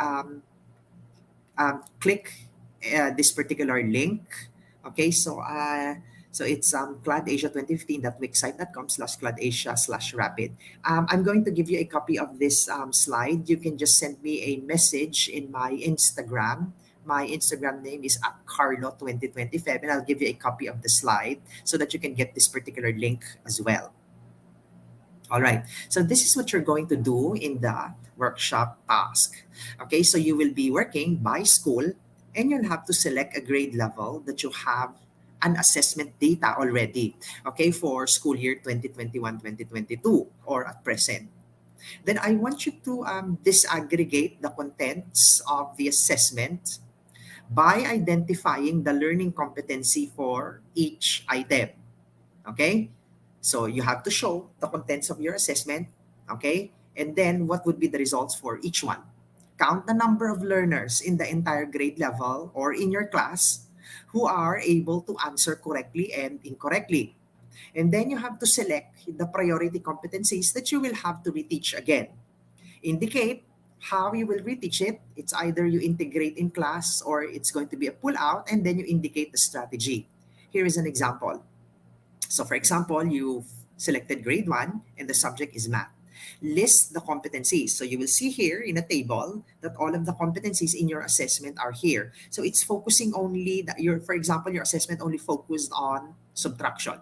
So, here are the contents of the subtraction assessment that you have provided. Okay? So, these came from the most essential learning competencies. So, there are 5 competencies. Then you counted how many got the correct answer and how many got incorrect. Okay, and take note that I have made in bold font those learning competencies that I will prioritize because very few of the learners, only 35% and 20% respectively, got very low, or have very few learners who are able to answer these competencies in the items. And then include the priority competency. So I extracted from the table that I will be focusing on illustrates that addition and subtraction are inverse operations, subtractions of whole numbers including money with minuends up to 99 and without regrouping using appropriate problem solving strategies and tools. When will I teach it? So for example, I'm going to teach it during summer remediation from July to August. So these two competencies are going to be taught for 3 weeks. Then how to teach it? How will I do my reteaching? I will use counters to illustrate the inverse operation. I will have my students to converse about the problem before they answer, and they will have to draw the problem so that they will understand it. All right, so this is the workshop task, and I'm going to give you a copy of the slides. If you can just send me a message in my Instagram later. This is my Instagram at Carlo2020Feb. Send me a message, and I'm going to send you a copy of the slide together with the workshop task. All right. And then the link is found there on how you will know more about the rapid literacy and the numeracy assessment that you can actually use. All right. Let's have the two volunteers again. Okay. So for the two volunteers, thank you very much. Okay. What insights have you realized in this particular session? Go ahead. Ma'am Giselle first. What did you realize? Good morning again, sir. So I have realized that we should need to have an individual profiling as well, so Mm-hmm. that we could really know and we could really identify what's the weakness of this individual, Yes. since we are on our way to the No Child Left Behind, especially the LSEN, sir, Mm-hmm. the learners with disabilities. So we Yes. could cater them thoroughly. And at the same time, as of now, I and my colleagues are now having an instrument that we could use this coming August 22 onwards. And we Okay. are really grateful for this webinar. Mm-hmm. Thank you very Yes. much, sir. Thank you, Mrs. Shell. It was fun having you here. Okay, Ma'am Roma. Okay, what did you realize in this session? Hi, sir. Hi, Dr. Magno. First of all, I would like to thank you for this very informative session. I realized here that transitioning to the new normal would be a very difficult task, not only for us teachers, but also the students and their parents.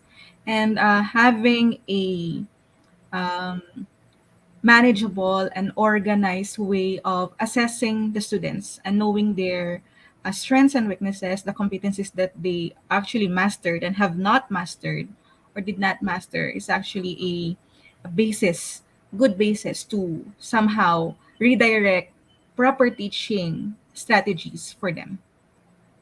Mm-hmm. Mm-hmm. Okay. Yes. Thank you. Okay, so probably we'll have some question and answer now. Okay.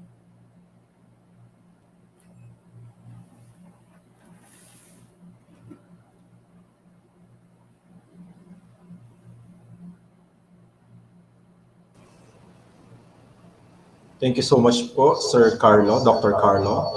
So I am now requesting our audience, if you have questions, kindly comment down below and I will read it for Sir Carlo.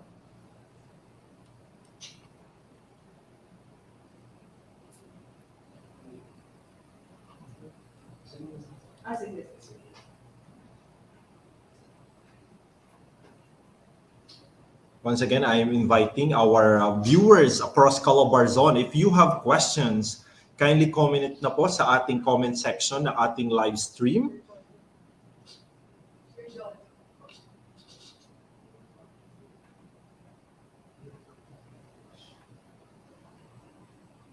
Mm-hmm. While we are waiting for the comments, sir, there is just a comment. Thank you very much po for the detailed and explicit teaching and explanation. Daming takeaways po from one of our viewers, sir. Sir, thank you.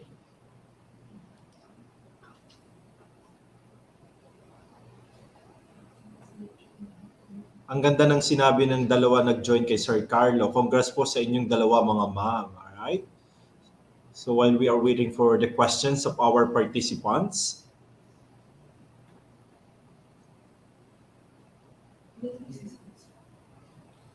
sir, regarding the workshop, are they going to submit their output? Because we're preparing now a Google Drive link wherein we prepared 22 folders wherein our participants can upload their output on the respective divisions that they have.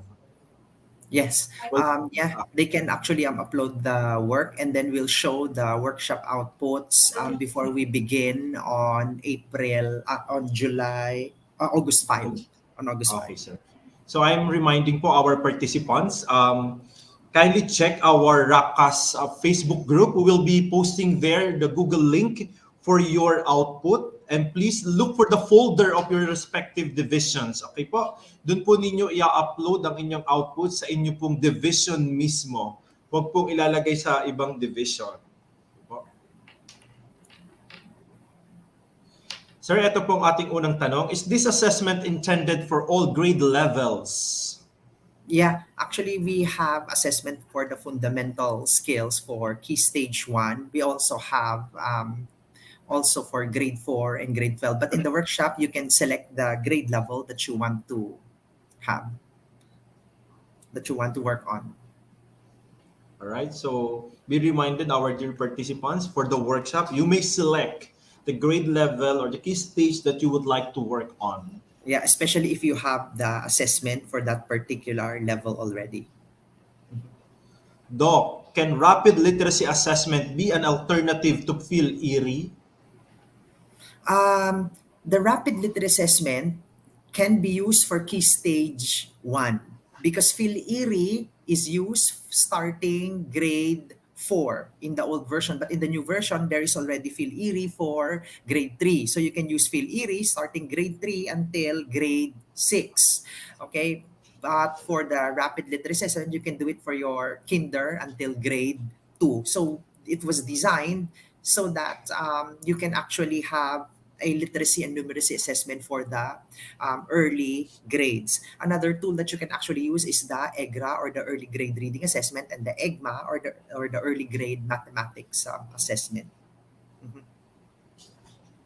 Okay, thank you so much, sir. So, Ma'am Miles, sana po ay nasagot ang inyong katanungan. Again, so sa ating kinder to grade 2, pwede po natin gamitin ang ating rapid literacy assessment.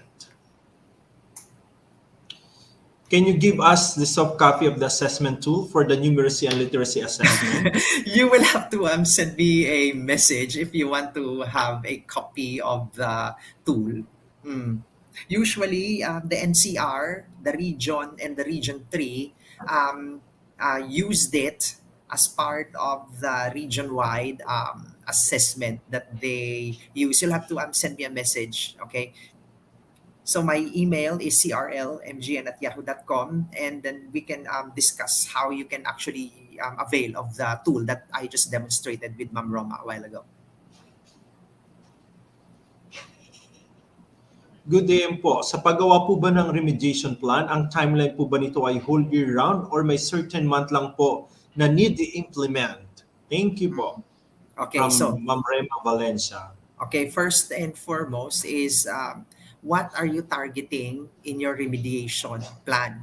If you are targeting, for example, non-readers, so probably you can only devote about 4 weeks to teach these non-readers to at least for them to be able to reach the level of word recognition. Okay, that's one. It will depend on your target. If you have learners, okay, who are having difficulty, for example, focusing on subtraction, you can probably have them in 4 weeks. Okay, and then also in terms of the timing, it depends whether you are going to integrate it in your class, if it's feasible to be integrated, or if it's going to be an additional time after class.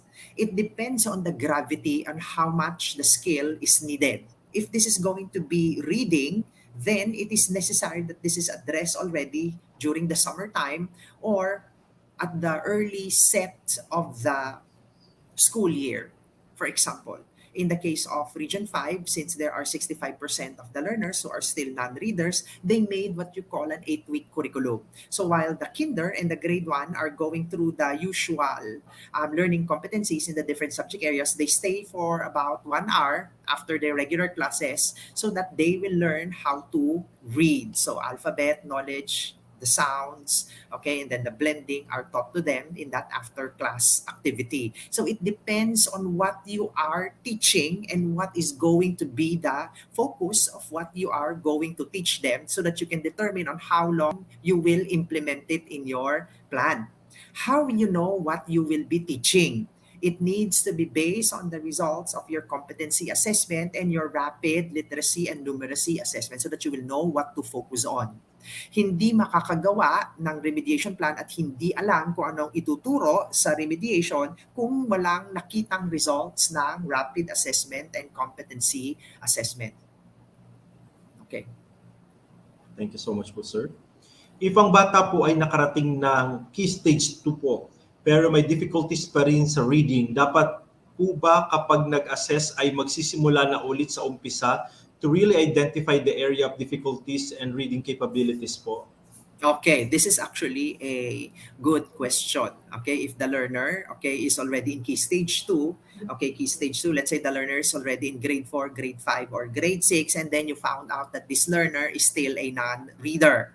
If you have a summer reading remediation program, you can combine these learners, okay, with those non-reader.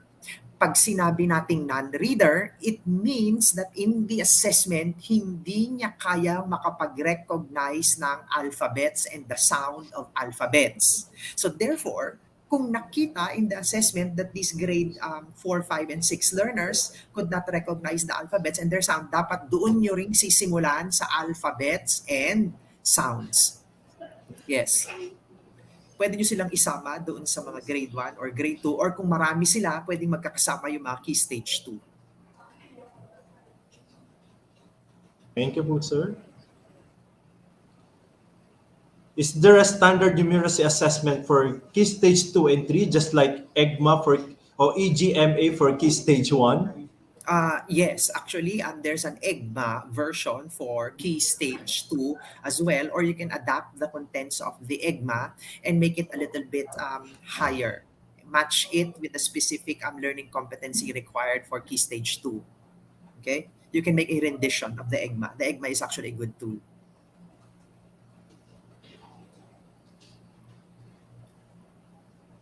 After we prepared remediation tool based on results of diagnostic tests, how frequent shall we assess the learner to monitor progress? This is actually a very good question. While remediation is going on, you now follow what is indicated in DepEd Order number 8. Assess before instruction, during instruction and after instruction. Your purpose of assessing before instruction is to determine student schema, whether they can do the task or not, to verify the diagnostic. While you're teaching, continuously assess so that you can continuously make adjustments in your delivery. After your delivery, assess them again to see if they have learned or not. If they have not learned yet, then reteach, then assess again. If they have not answered your question, reteach again, then assess again. Thank you so much po, sir. Hi, sir. The same rapid assessment for both kinder and grade 1 po. Salamat po. From Ma'am Adora Yes. Taban. Yes, okay, especially if you are assessing fundamental skills like reading and you want to detect who are readers and non-readers, you can use the same assessment for kinder and grade 1. But if you are assessing competencies, you have a different set of competencies for kinder and grade 1. So you need to have two different set of skills. However, in the rapid literacy assessment that I have provided, you have a different versions for kinder, for grade 1, grade 2. For example, there are differences in the numeracy for kinder and for grade 1. In counting for kinder is only from 1 to 10, 0 to 10, and counting for grade 1 is until hundreds. So therefore, the addition and subtraction later on will be until hundreds for grade 1, and the addition and subtraction later on for kinder is only until 10.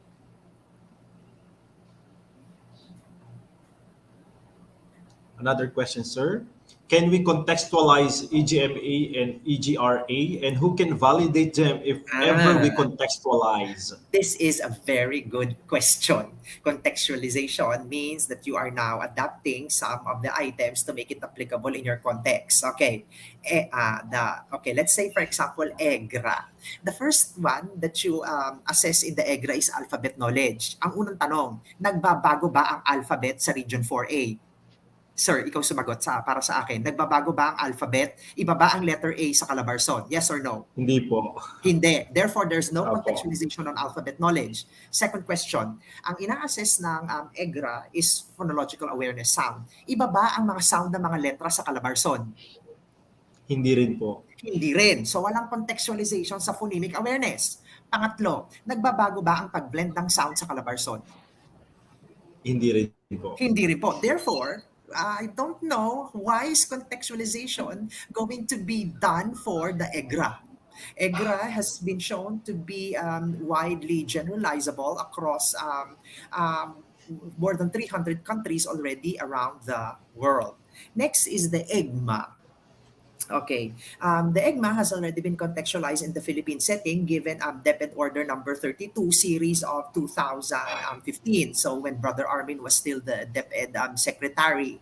Okay, try to look at the specific items if it's using common objects like baskets and the kinds of fruits that are available in the region. So look at the contents of the word problems, look at what the kind of counters being used in the EGMA, try to see if the students are familiar to it. Perhaps in some of the contents of the EGMA, then you can do some contextualization by changing the objects which can be more familiar for the learners.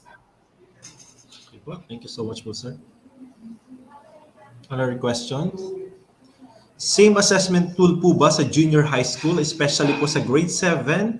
Since galing po silang elementary, nakaka-encounter po talaga kami ng nahihirapan bumasa. Thank you Okay. po. Malalaman mo kung anong assessment tool yung gagamitin. Number one, kung alam mo kung ano yung kailangan mong i-assess. Kung palagay mo, meron pa ring non-readers, okay, then assess them in terms of their reading. However, if you think that they need help on the learning competency, it's better that you assess them in terms of the learning competencies if they learned well in grade 6. And make sure that pag mag-a-assess ka, may kasunod na gagawin. Ngayong na-assess mo at nalaman mo na meron pa rin silang hindi kayang gawin, meron ka bang plano para sa kanila? Yun ang kailangan nating tandaan, that every time that we assess, may plano kang gagawin para doon sa mga learners mo na hindi pa nakakasagot at hindi pa kayang ibigay yung sagot. Kaya ka nag-a-assess. Hindi ka nag-a-assess para ma-report mo yung data, Nag-a-assess ka kasi meron kang planong gawin at gustong gawin para matulungan yung mga learners. Thank you so much po, sir. Another question. What should be the best remediation in reading to do if there is a diagnosed learners with special needs? For example, in junior high school, the learner can read now but is still in syllabication process, as in papantig-pantig lang po. Thank you so much po, sir, for your answer. Okay, number one is that if you spot if there's some reading disability among the learners, it's best to refer the learner to a particular specialist. Okay, so that in case that there might be some reading difficulties or disability. In order to ward off that particular reason, if the specialist would say, okay, there's no problem, then it goes back again now to the teacher. How do you teach the learner if they are having problems in syllabication? For example, they can in problems on syllabication, the learner can read a vowel and consonant, but they couldn't match it or extend to another set of a syllable. Okay? Paano mo pagdudugtungin ngayon yung blending of two different set of syllables? Okay? You can use methods such as the Fuller method. Okay? You can model out the sound for the learner, give the learner rules on how to put together two syllables, show examples of words complying with these particular rules in putting together. Let the learner read stories that involves this kind of letters. While the learner is reading, the teacher feedbacks if there are still some words that are not put together well. The feedback it can be implicit. Pag sinabing, let's say yung beautiful niya, beautiful, ganun pa rin yung pagbasa niya, beautiful. Say it again, uulitin ng bata. Okay, tapos then the learner continues to read on. Pag meron na naman siyang broken apart na mga words, kunwari sinabi niya na pitiful is the word, pitiful, say it again, papaulit until the learner is able to get it. So this is reading aloud with feedback. So this is part of the phase on guided reading. So these are some examples of strategies to help learners having difficulties with syllabication. Sir, sa senior high school po kaya, ano po ang pwedeng gamitin katulad ng PhilIris sa ILEM at junior high school? Palagi po kasi kaming kasama sa reading assessment pero wala po kaming concrete materials na magamit as guide. Salamat po. Okay.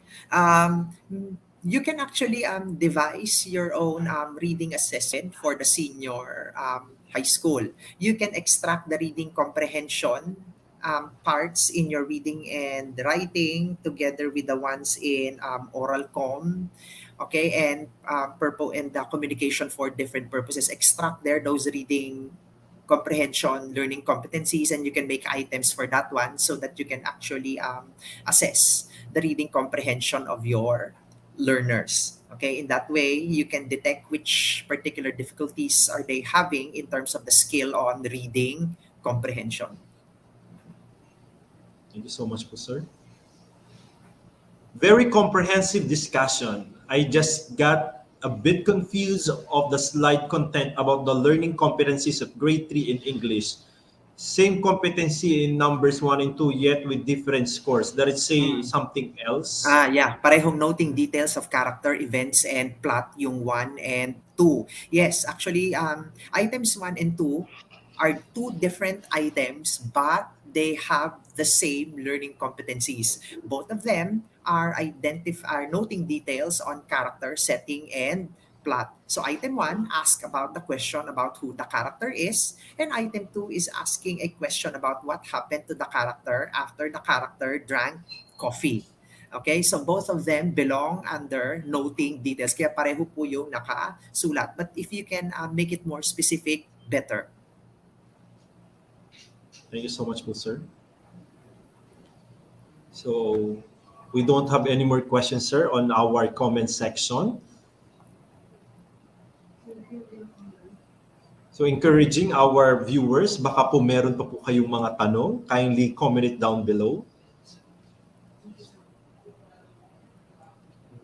Sir, while we are waiting for our questions. Clarification lang, sir. So later this afternoon, sir, our participants are free to work on their workshop. So we are not going to meet again, sir. Is this a synchronous activity, sir? Workshop this Yes. afternoon? Yes, synchronous activity, and then we will just extract some of the works there later on in the afternoon, and then I'll present it, okay, on the 5th, okay, before we Okay. start. So muli po, so asynchronous po ang ating workshop mamayang hapon. Kaya naman po, magtanong na po kayo kay Sir dahil ang balik po ni Sir, I believe, is on the third day. Dahil tomorrow, we shall have another resource speaker for our day 2 of Racas 2022 second leg. All right, anything else? May tanong si Sir Greg. Hello po, Sir Carlo. Baka pwede raw po makahingi ng rapid attendance. Okay, so you message me in my email and then we'll discuss how you can get a copy of the tool. Yes, sir. Hindi ko may broadcast dito, sir. Yeah. Sir, how can we deal with learners who are good in reading but poor in comprehension? Can we consider them as non-reader?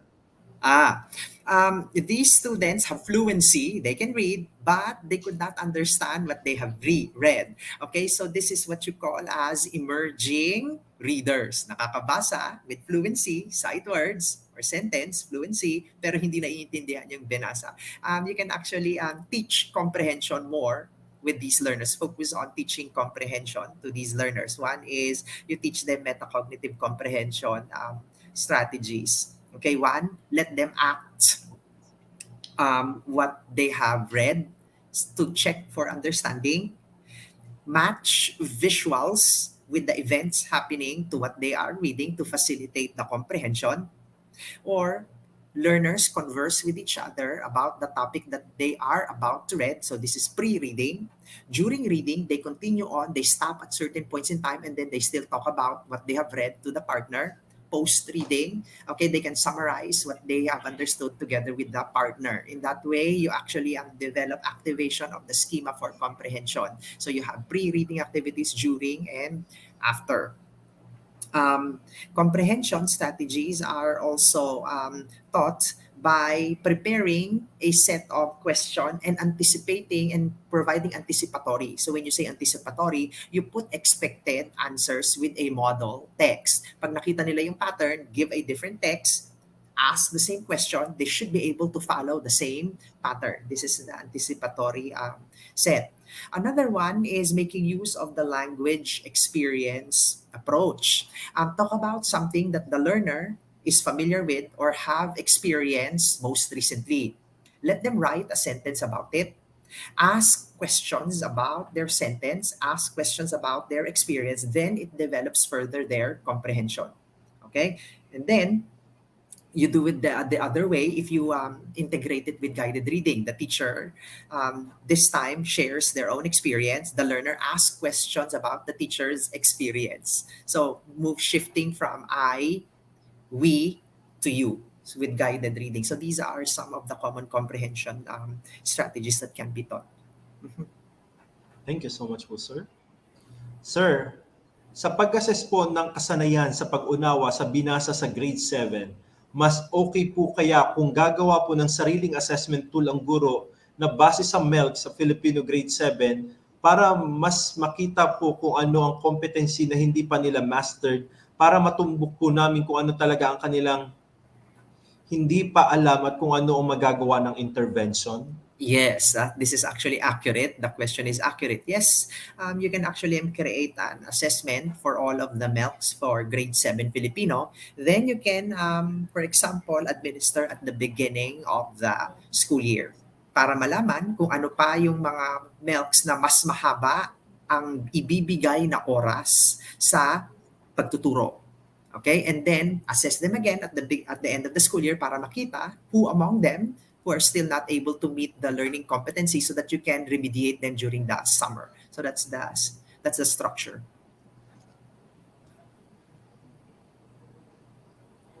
Is it advisable to use Fry word list to assess the word recognition skill of junior high school learners? Okay, just take note na medyo basic yung mga fry word list. This is a one word type of word family which is mostly applicable for key stage 1.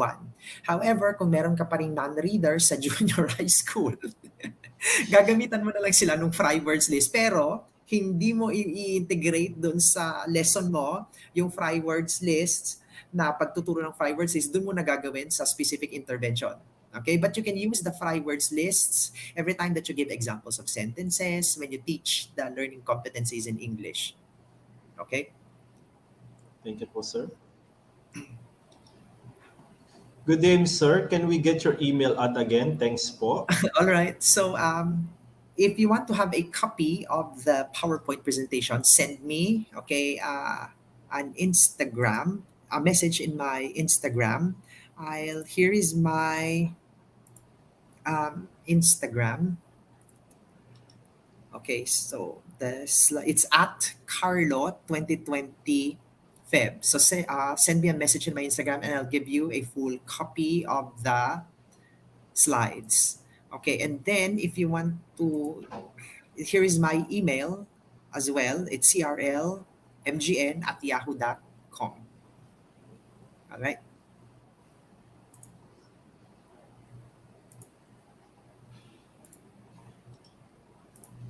Sir, if assessing the students using proficiency level indicators is not that effective since it is not accurate in determining the exact skills that need remediation, why use PhilErie in junior high school?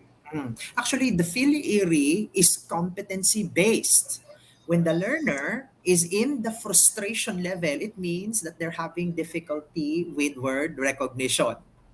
The learner is placed in as instructional reader, meaning to say that they're only able to answer about 70% of the questions in your reading comprehension and are able to read about 70% of the words in the text. They are independent if they are able to answer 95% of the questions and read 95% of the words. So these proficiency levels in the PhilErie are competency based and they are useful for remediation.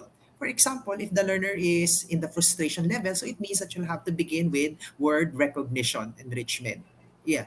So it's very important that these particular proficiency levels have corresponding and clear interpretations. Thank you, sir.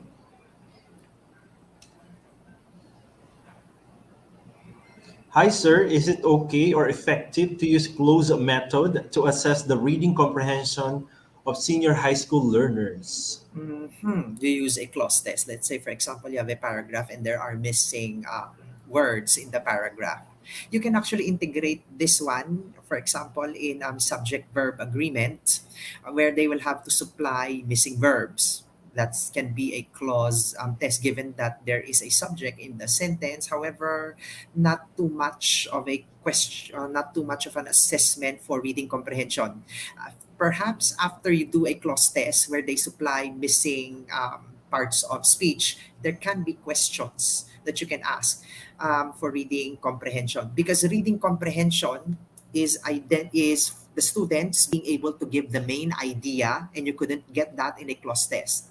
Noting details of what happened in couldn't assess clause tests use by noting if the required is noting details. Another comprehension is inference. You couldn't get inference skills through clause tests. Another one is summarizing. You couldn't do summarizing using clause tests. First is identify those specific skills involved in reading comprehension.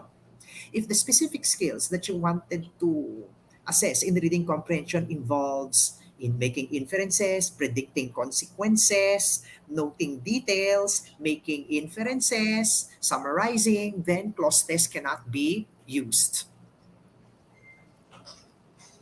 Thank you so much po, sir.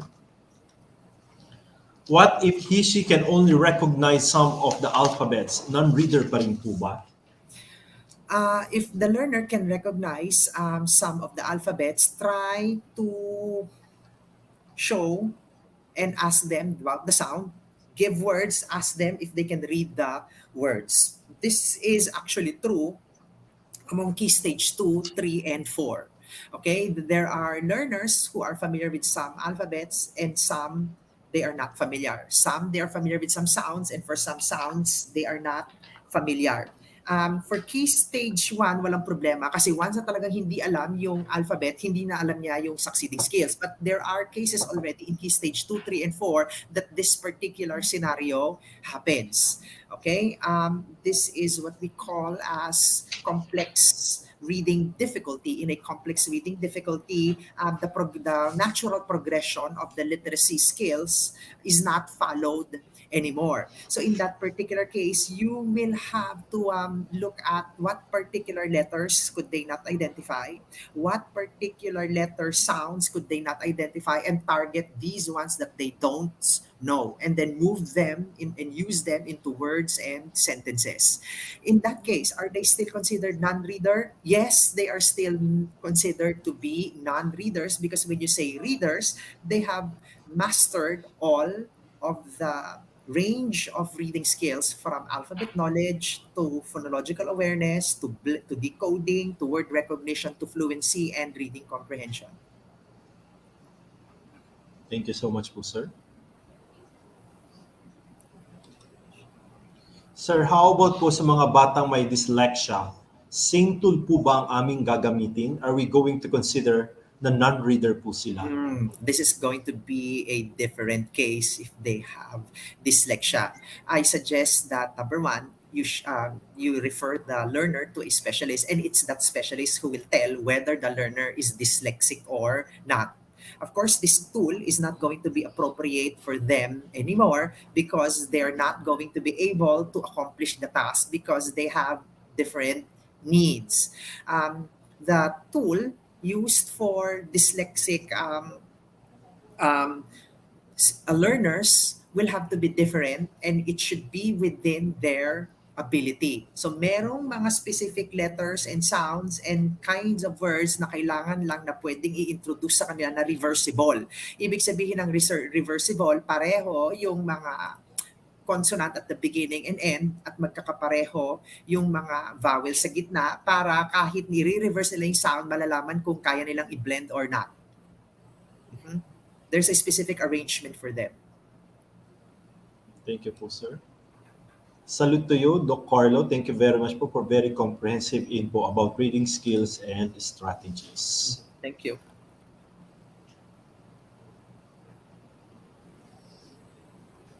Good morning po. Ang MFAT po ba ay advisable pa rin na gamitin na tool sa grade 1 ngayong pasukan? Yes, you can still use the MPAT. This is very helpful. Just as long as the results needs to be presented in a way that the teachers can use it for intervention. Thank you, sir. What must be the intervention for students who can read but have errors, such as miscues, miswords? Okay, what must be the intervention for students who can read but they have errors and miscues? Okay, so the miscues can actually be detected in your field eerie. There are some words that are not accurately read, but there are some words that they can read accurately because there are some exemption to the rules, okay? Meaning to say the reading is not outright anymore for other languages like the English as compared to Filipino words, outright yung reading. Pag sinabi na pamilya, talagang P-A-M-I-L-Y-A. Okay, as compared to the English reading rules, you have silent letters, you have sounds for double L's, you have you have long A sounds, you have short A sounds. Okay, so it's very important that these particular renditions are taught to the learner, and if there are some miscues, one of the effective ways is providing feedback on how to read appropriately these particular miscues. Okay, model out the reading and then let the learner repeat again the correct word for particular miscues. So let the learner read. Once there's a miscue, stop the learner, model out the correct reading of that word, the learner repeats. Thank you po, sir. Paano po kaya ma-assess sa mga bata po namin na overage na po pero grade 2 learners? Okay, grade 2 yung level. Unang-una, paano nalaman na grade 2 yung level niya unless ginamitan niya ng mental ability tests. Okay? As far as I know, DepEd is not procuring for mental ability tests and it's not administering, so we're not very sure whether this high school is really grade 2 in terms of their mental ability. Mhm. So yun muna, let's stop labeling that these particular learners at a particular grade level have lower level intelligences because we need a specialist to do that assessment for us. Mhm. Okay? Are there more questions? So no more questions, sir, from our audience. Mostly are comment saying are extending their gratitude for a very comprehensive discussion daw po ng ating day one topic. Maraming salamat po, Sir Carlo. Mhm. Okay po. So any message po, sir, before we end our day one? Okay, yeah, just a reminder about the workshop details that you will have to do and the parts. Okay, upload them in the drive that is going to be sent to you, and then we'll show some 2 or 3 examples later on in our next session. Okay, and then it's very important that number one, you are assessing because you have a plan of intervention that you want to provide the learners to catch up those that they have not learned, and it's you are assessing because in the end your main aim is to help your learners. So you maximize the use of assessment to help the learners learn better. So we're actually aiming for a better Philippines. What do we mean when we say better Philippines? Better Philippines means that all Filipinos becomes proficient readers at least by grade 1. All Filipino learners are proficient readers, and that's going to work if each and every one of you will exert your effort to ensure that each of your learners are readers and numerates, and eventually all of them would master all of the learning competencies. Thank you so much po, Sir Carlo. And again, we will meet Sir Carlo on the Friday. Tama po ba, sir? On Friday? Mhm.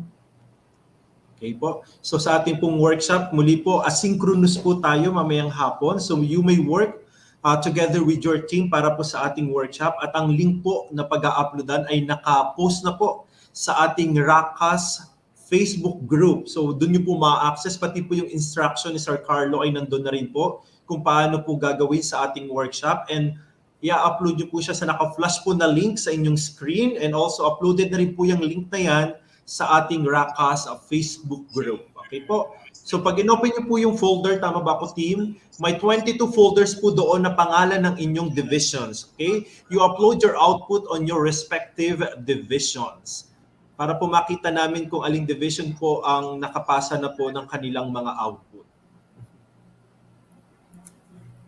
Okay? So for our attendance for today, so ito po yung link natin sa ating attendance and evaluation of our day 1 session. Yan, Racas attendance po for today. Yan po, makikikuha na lang po ninyo. And we will also upload the link sa ating Racas Facebook group as well as our evaluation, okay? Day 1 evaluation.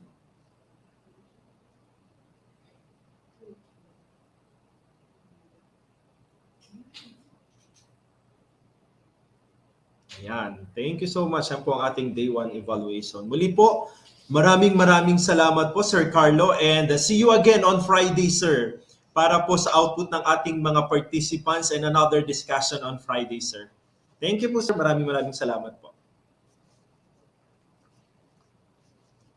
So once again, nakasama po natin si Sir Carlo. And as announced po kanina, asynchronous po ang ating output mamayang hapon. So you may work on your own with together with your team. Ano po? So for the detailed instruction po ng output natin kay Sir Carlo, makikita niyo po ito, nakapost na po sa ating Racas Facebook group. So that will serve as your guide. Okay? For our participants, Hello po muli sa nakatutok pa rin na 5,000 viewers.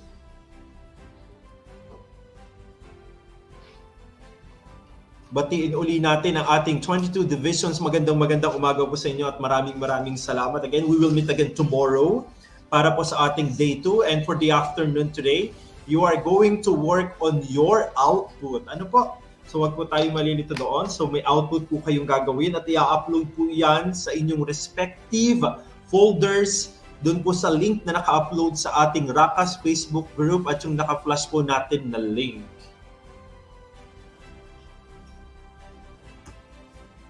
Thank you po, Dr. Carlo. Ayan, thank you so much din po. So ang dami po natin nakikita ngayon ng pasasalamat for Dr. Carlo. Indeed, sabi nga po ni Sir kanina, let us make assessment useful and specific for our learners. Tama naman po yun dahil we have different types of learners. At pasalamatan na rin po natin ang ating mga nakasama kanina na naka-interact po ni Sir Carlo at tinanggap ang hamon. Si Ma'am Roma Guadagna po of SDO Dasmariñas and si Ma'am Giselle po of SDO General Trias City. Maraming salamat po sa inyo, Ma'am, for joining us today.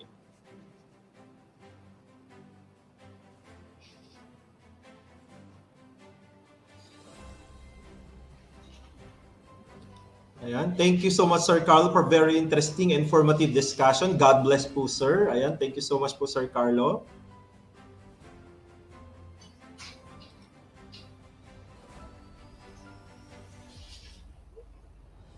Ito po may tanong. Good day po. Saan po nakapost ang link ng gagawin sa G-Classroom po at attendance evaluation link?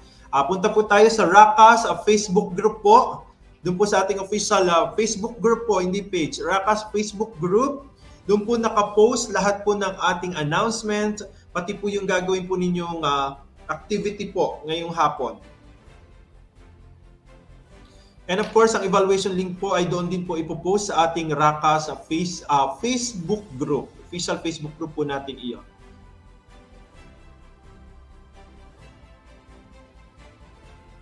Thank you po, Dr. Carlo, for comprehensive and informative talk you've shared with us. God bless po. Ayan. Sa ating isang Facebook user. Maraming salamat po sa inyong pagtutok hanggang ngayong oras na ito.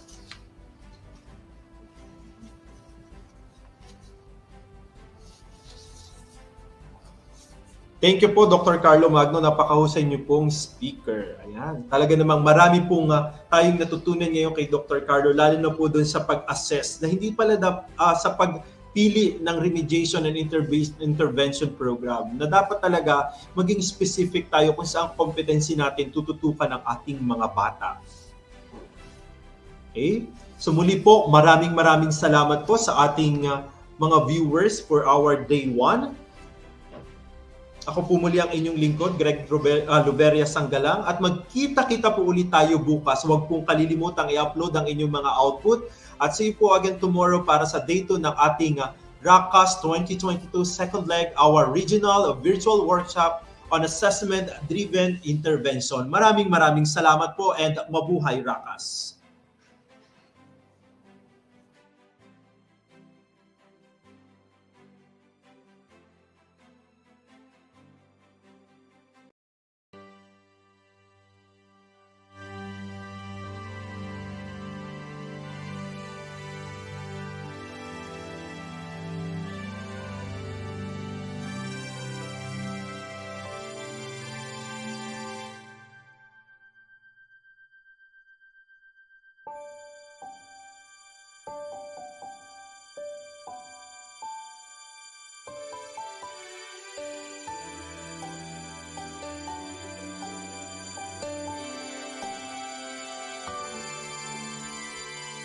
Sa'yo nagsisimula ang pagbuo ng magandang kinabukasan ng ating bayan. Kapag ikaw ay naandyan, ngumingiti ang mundo, tumitinig kung musmus ng at lumilitaw ang bagong umaga. Ikaw ay tala sa mundo,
This August 3 to 5, 2022, we continue the advocacy in enhancing the competence of our Calabarzon teachers, with 22 divisions aiming to ensure an assessment-driven intervention.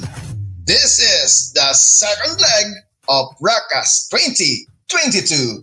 Catch us live via Racas YouTube channel and Racas FB group.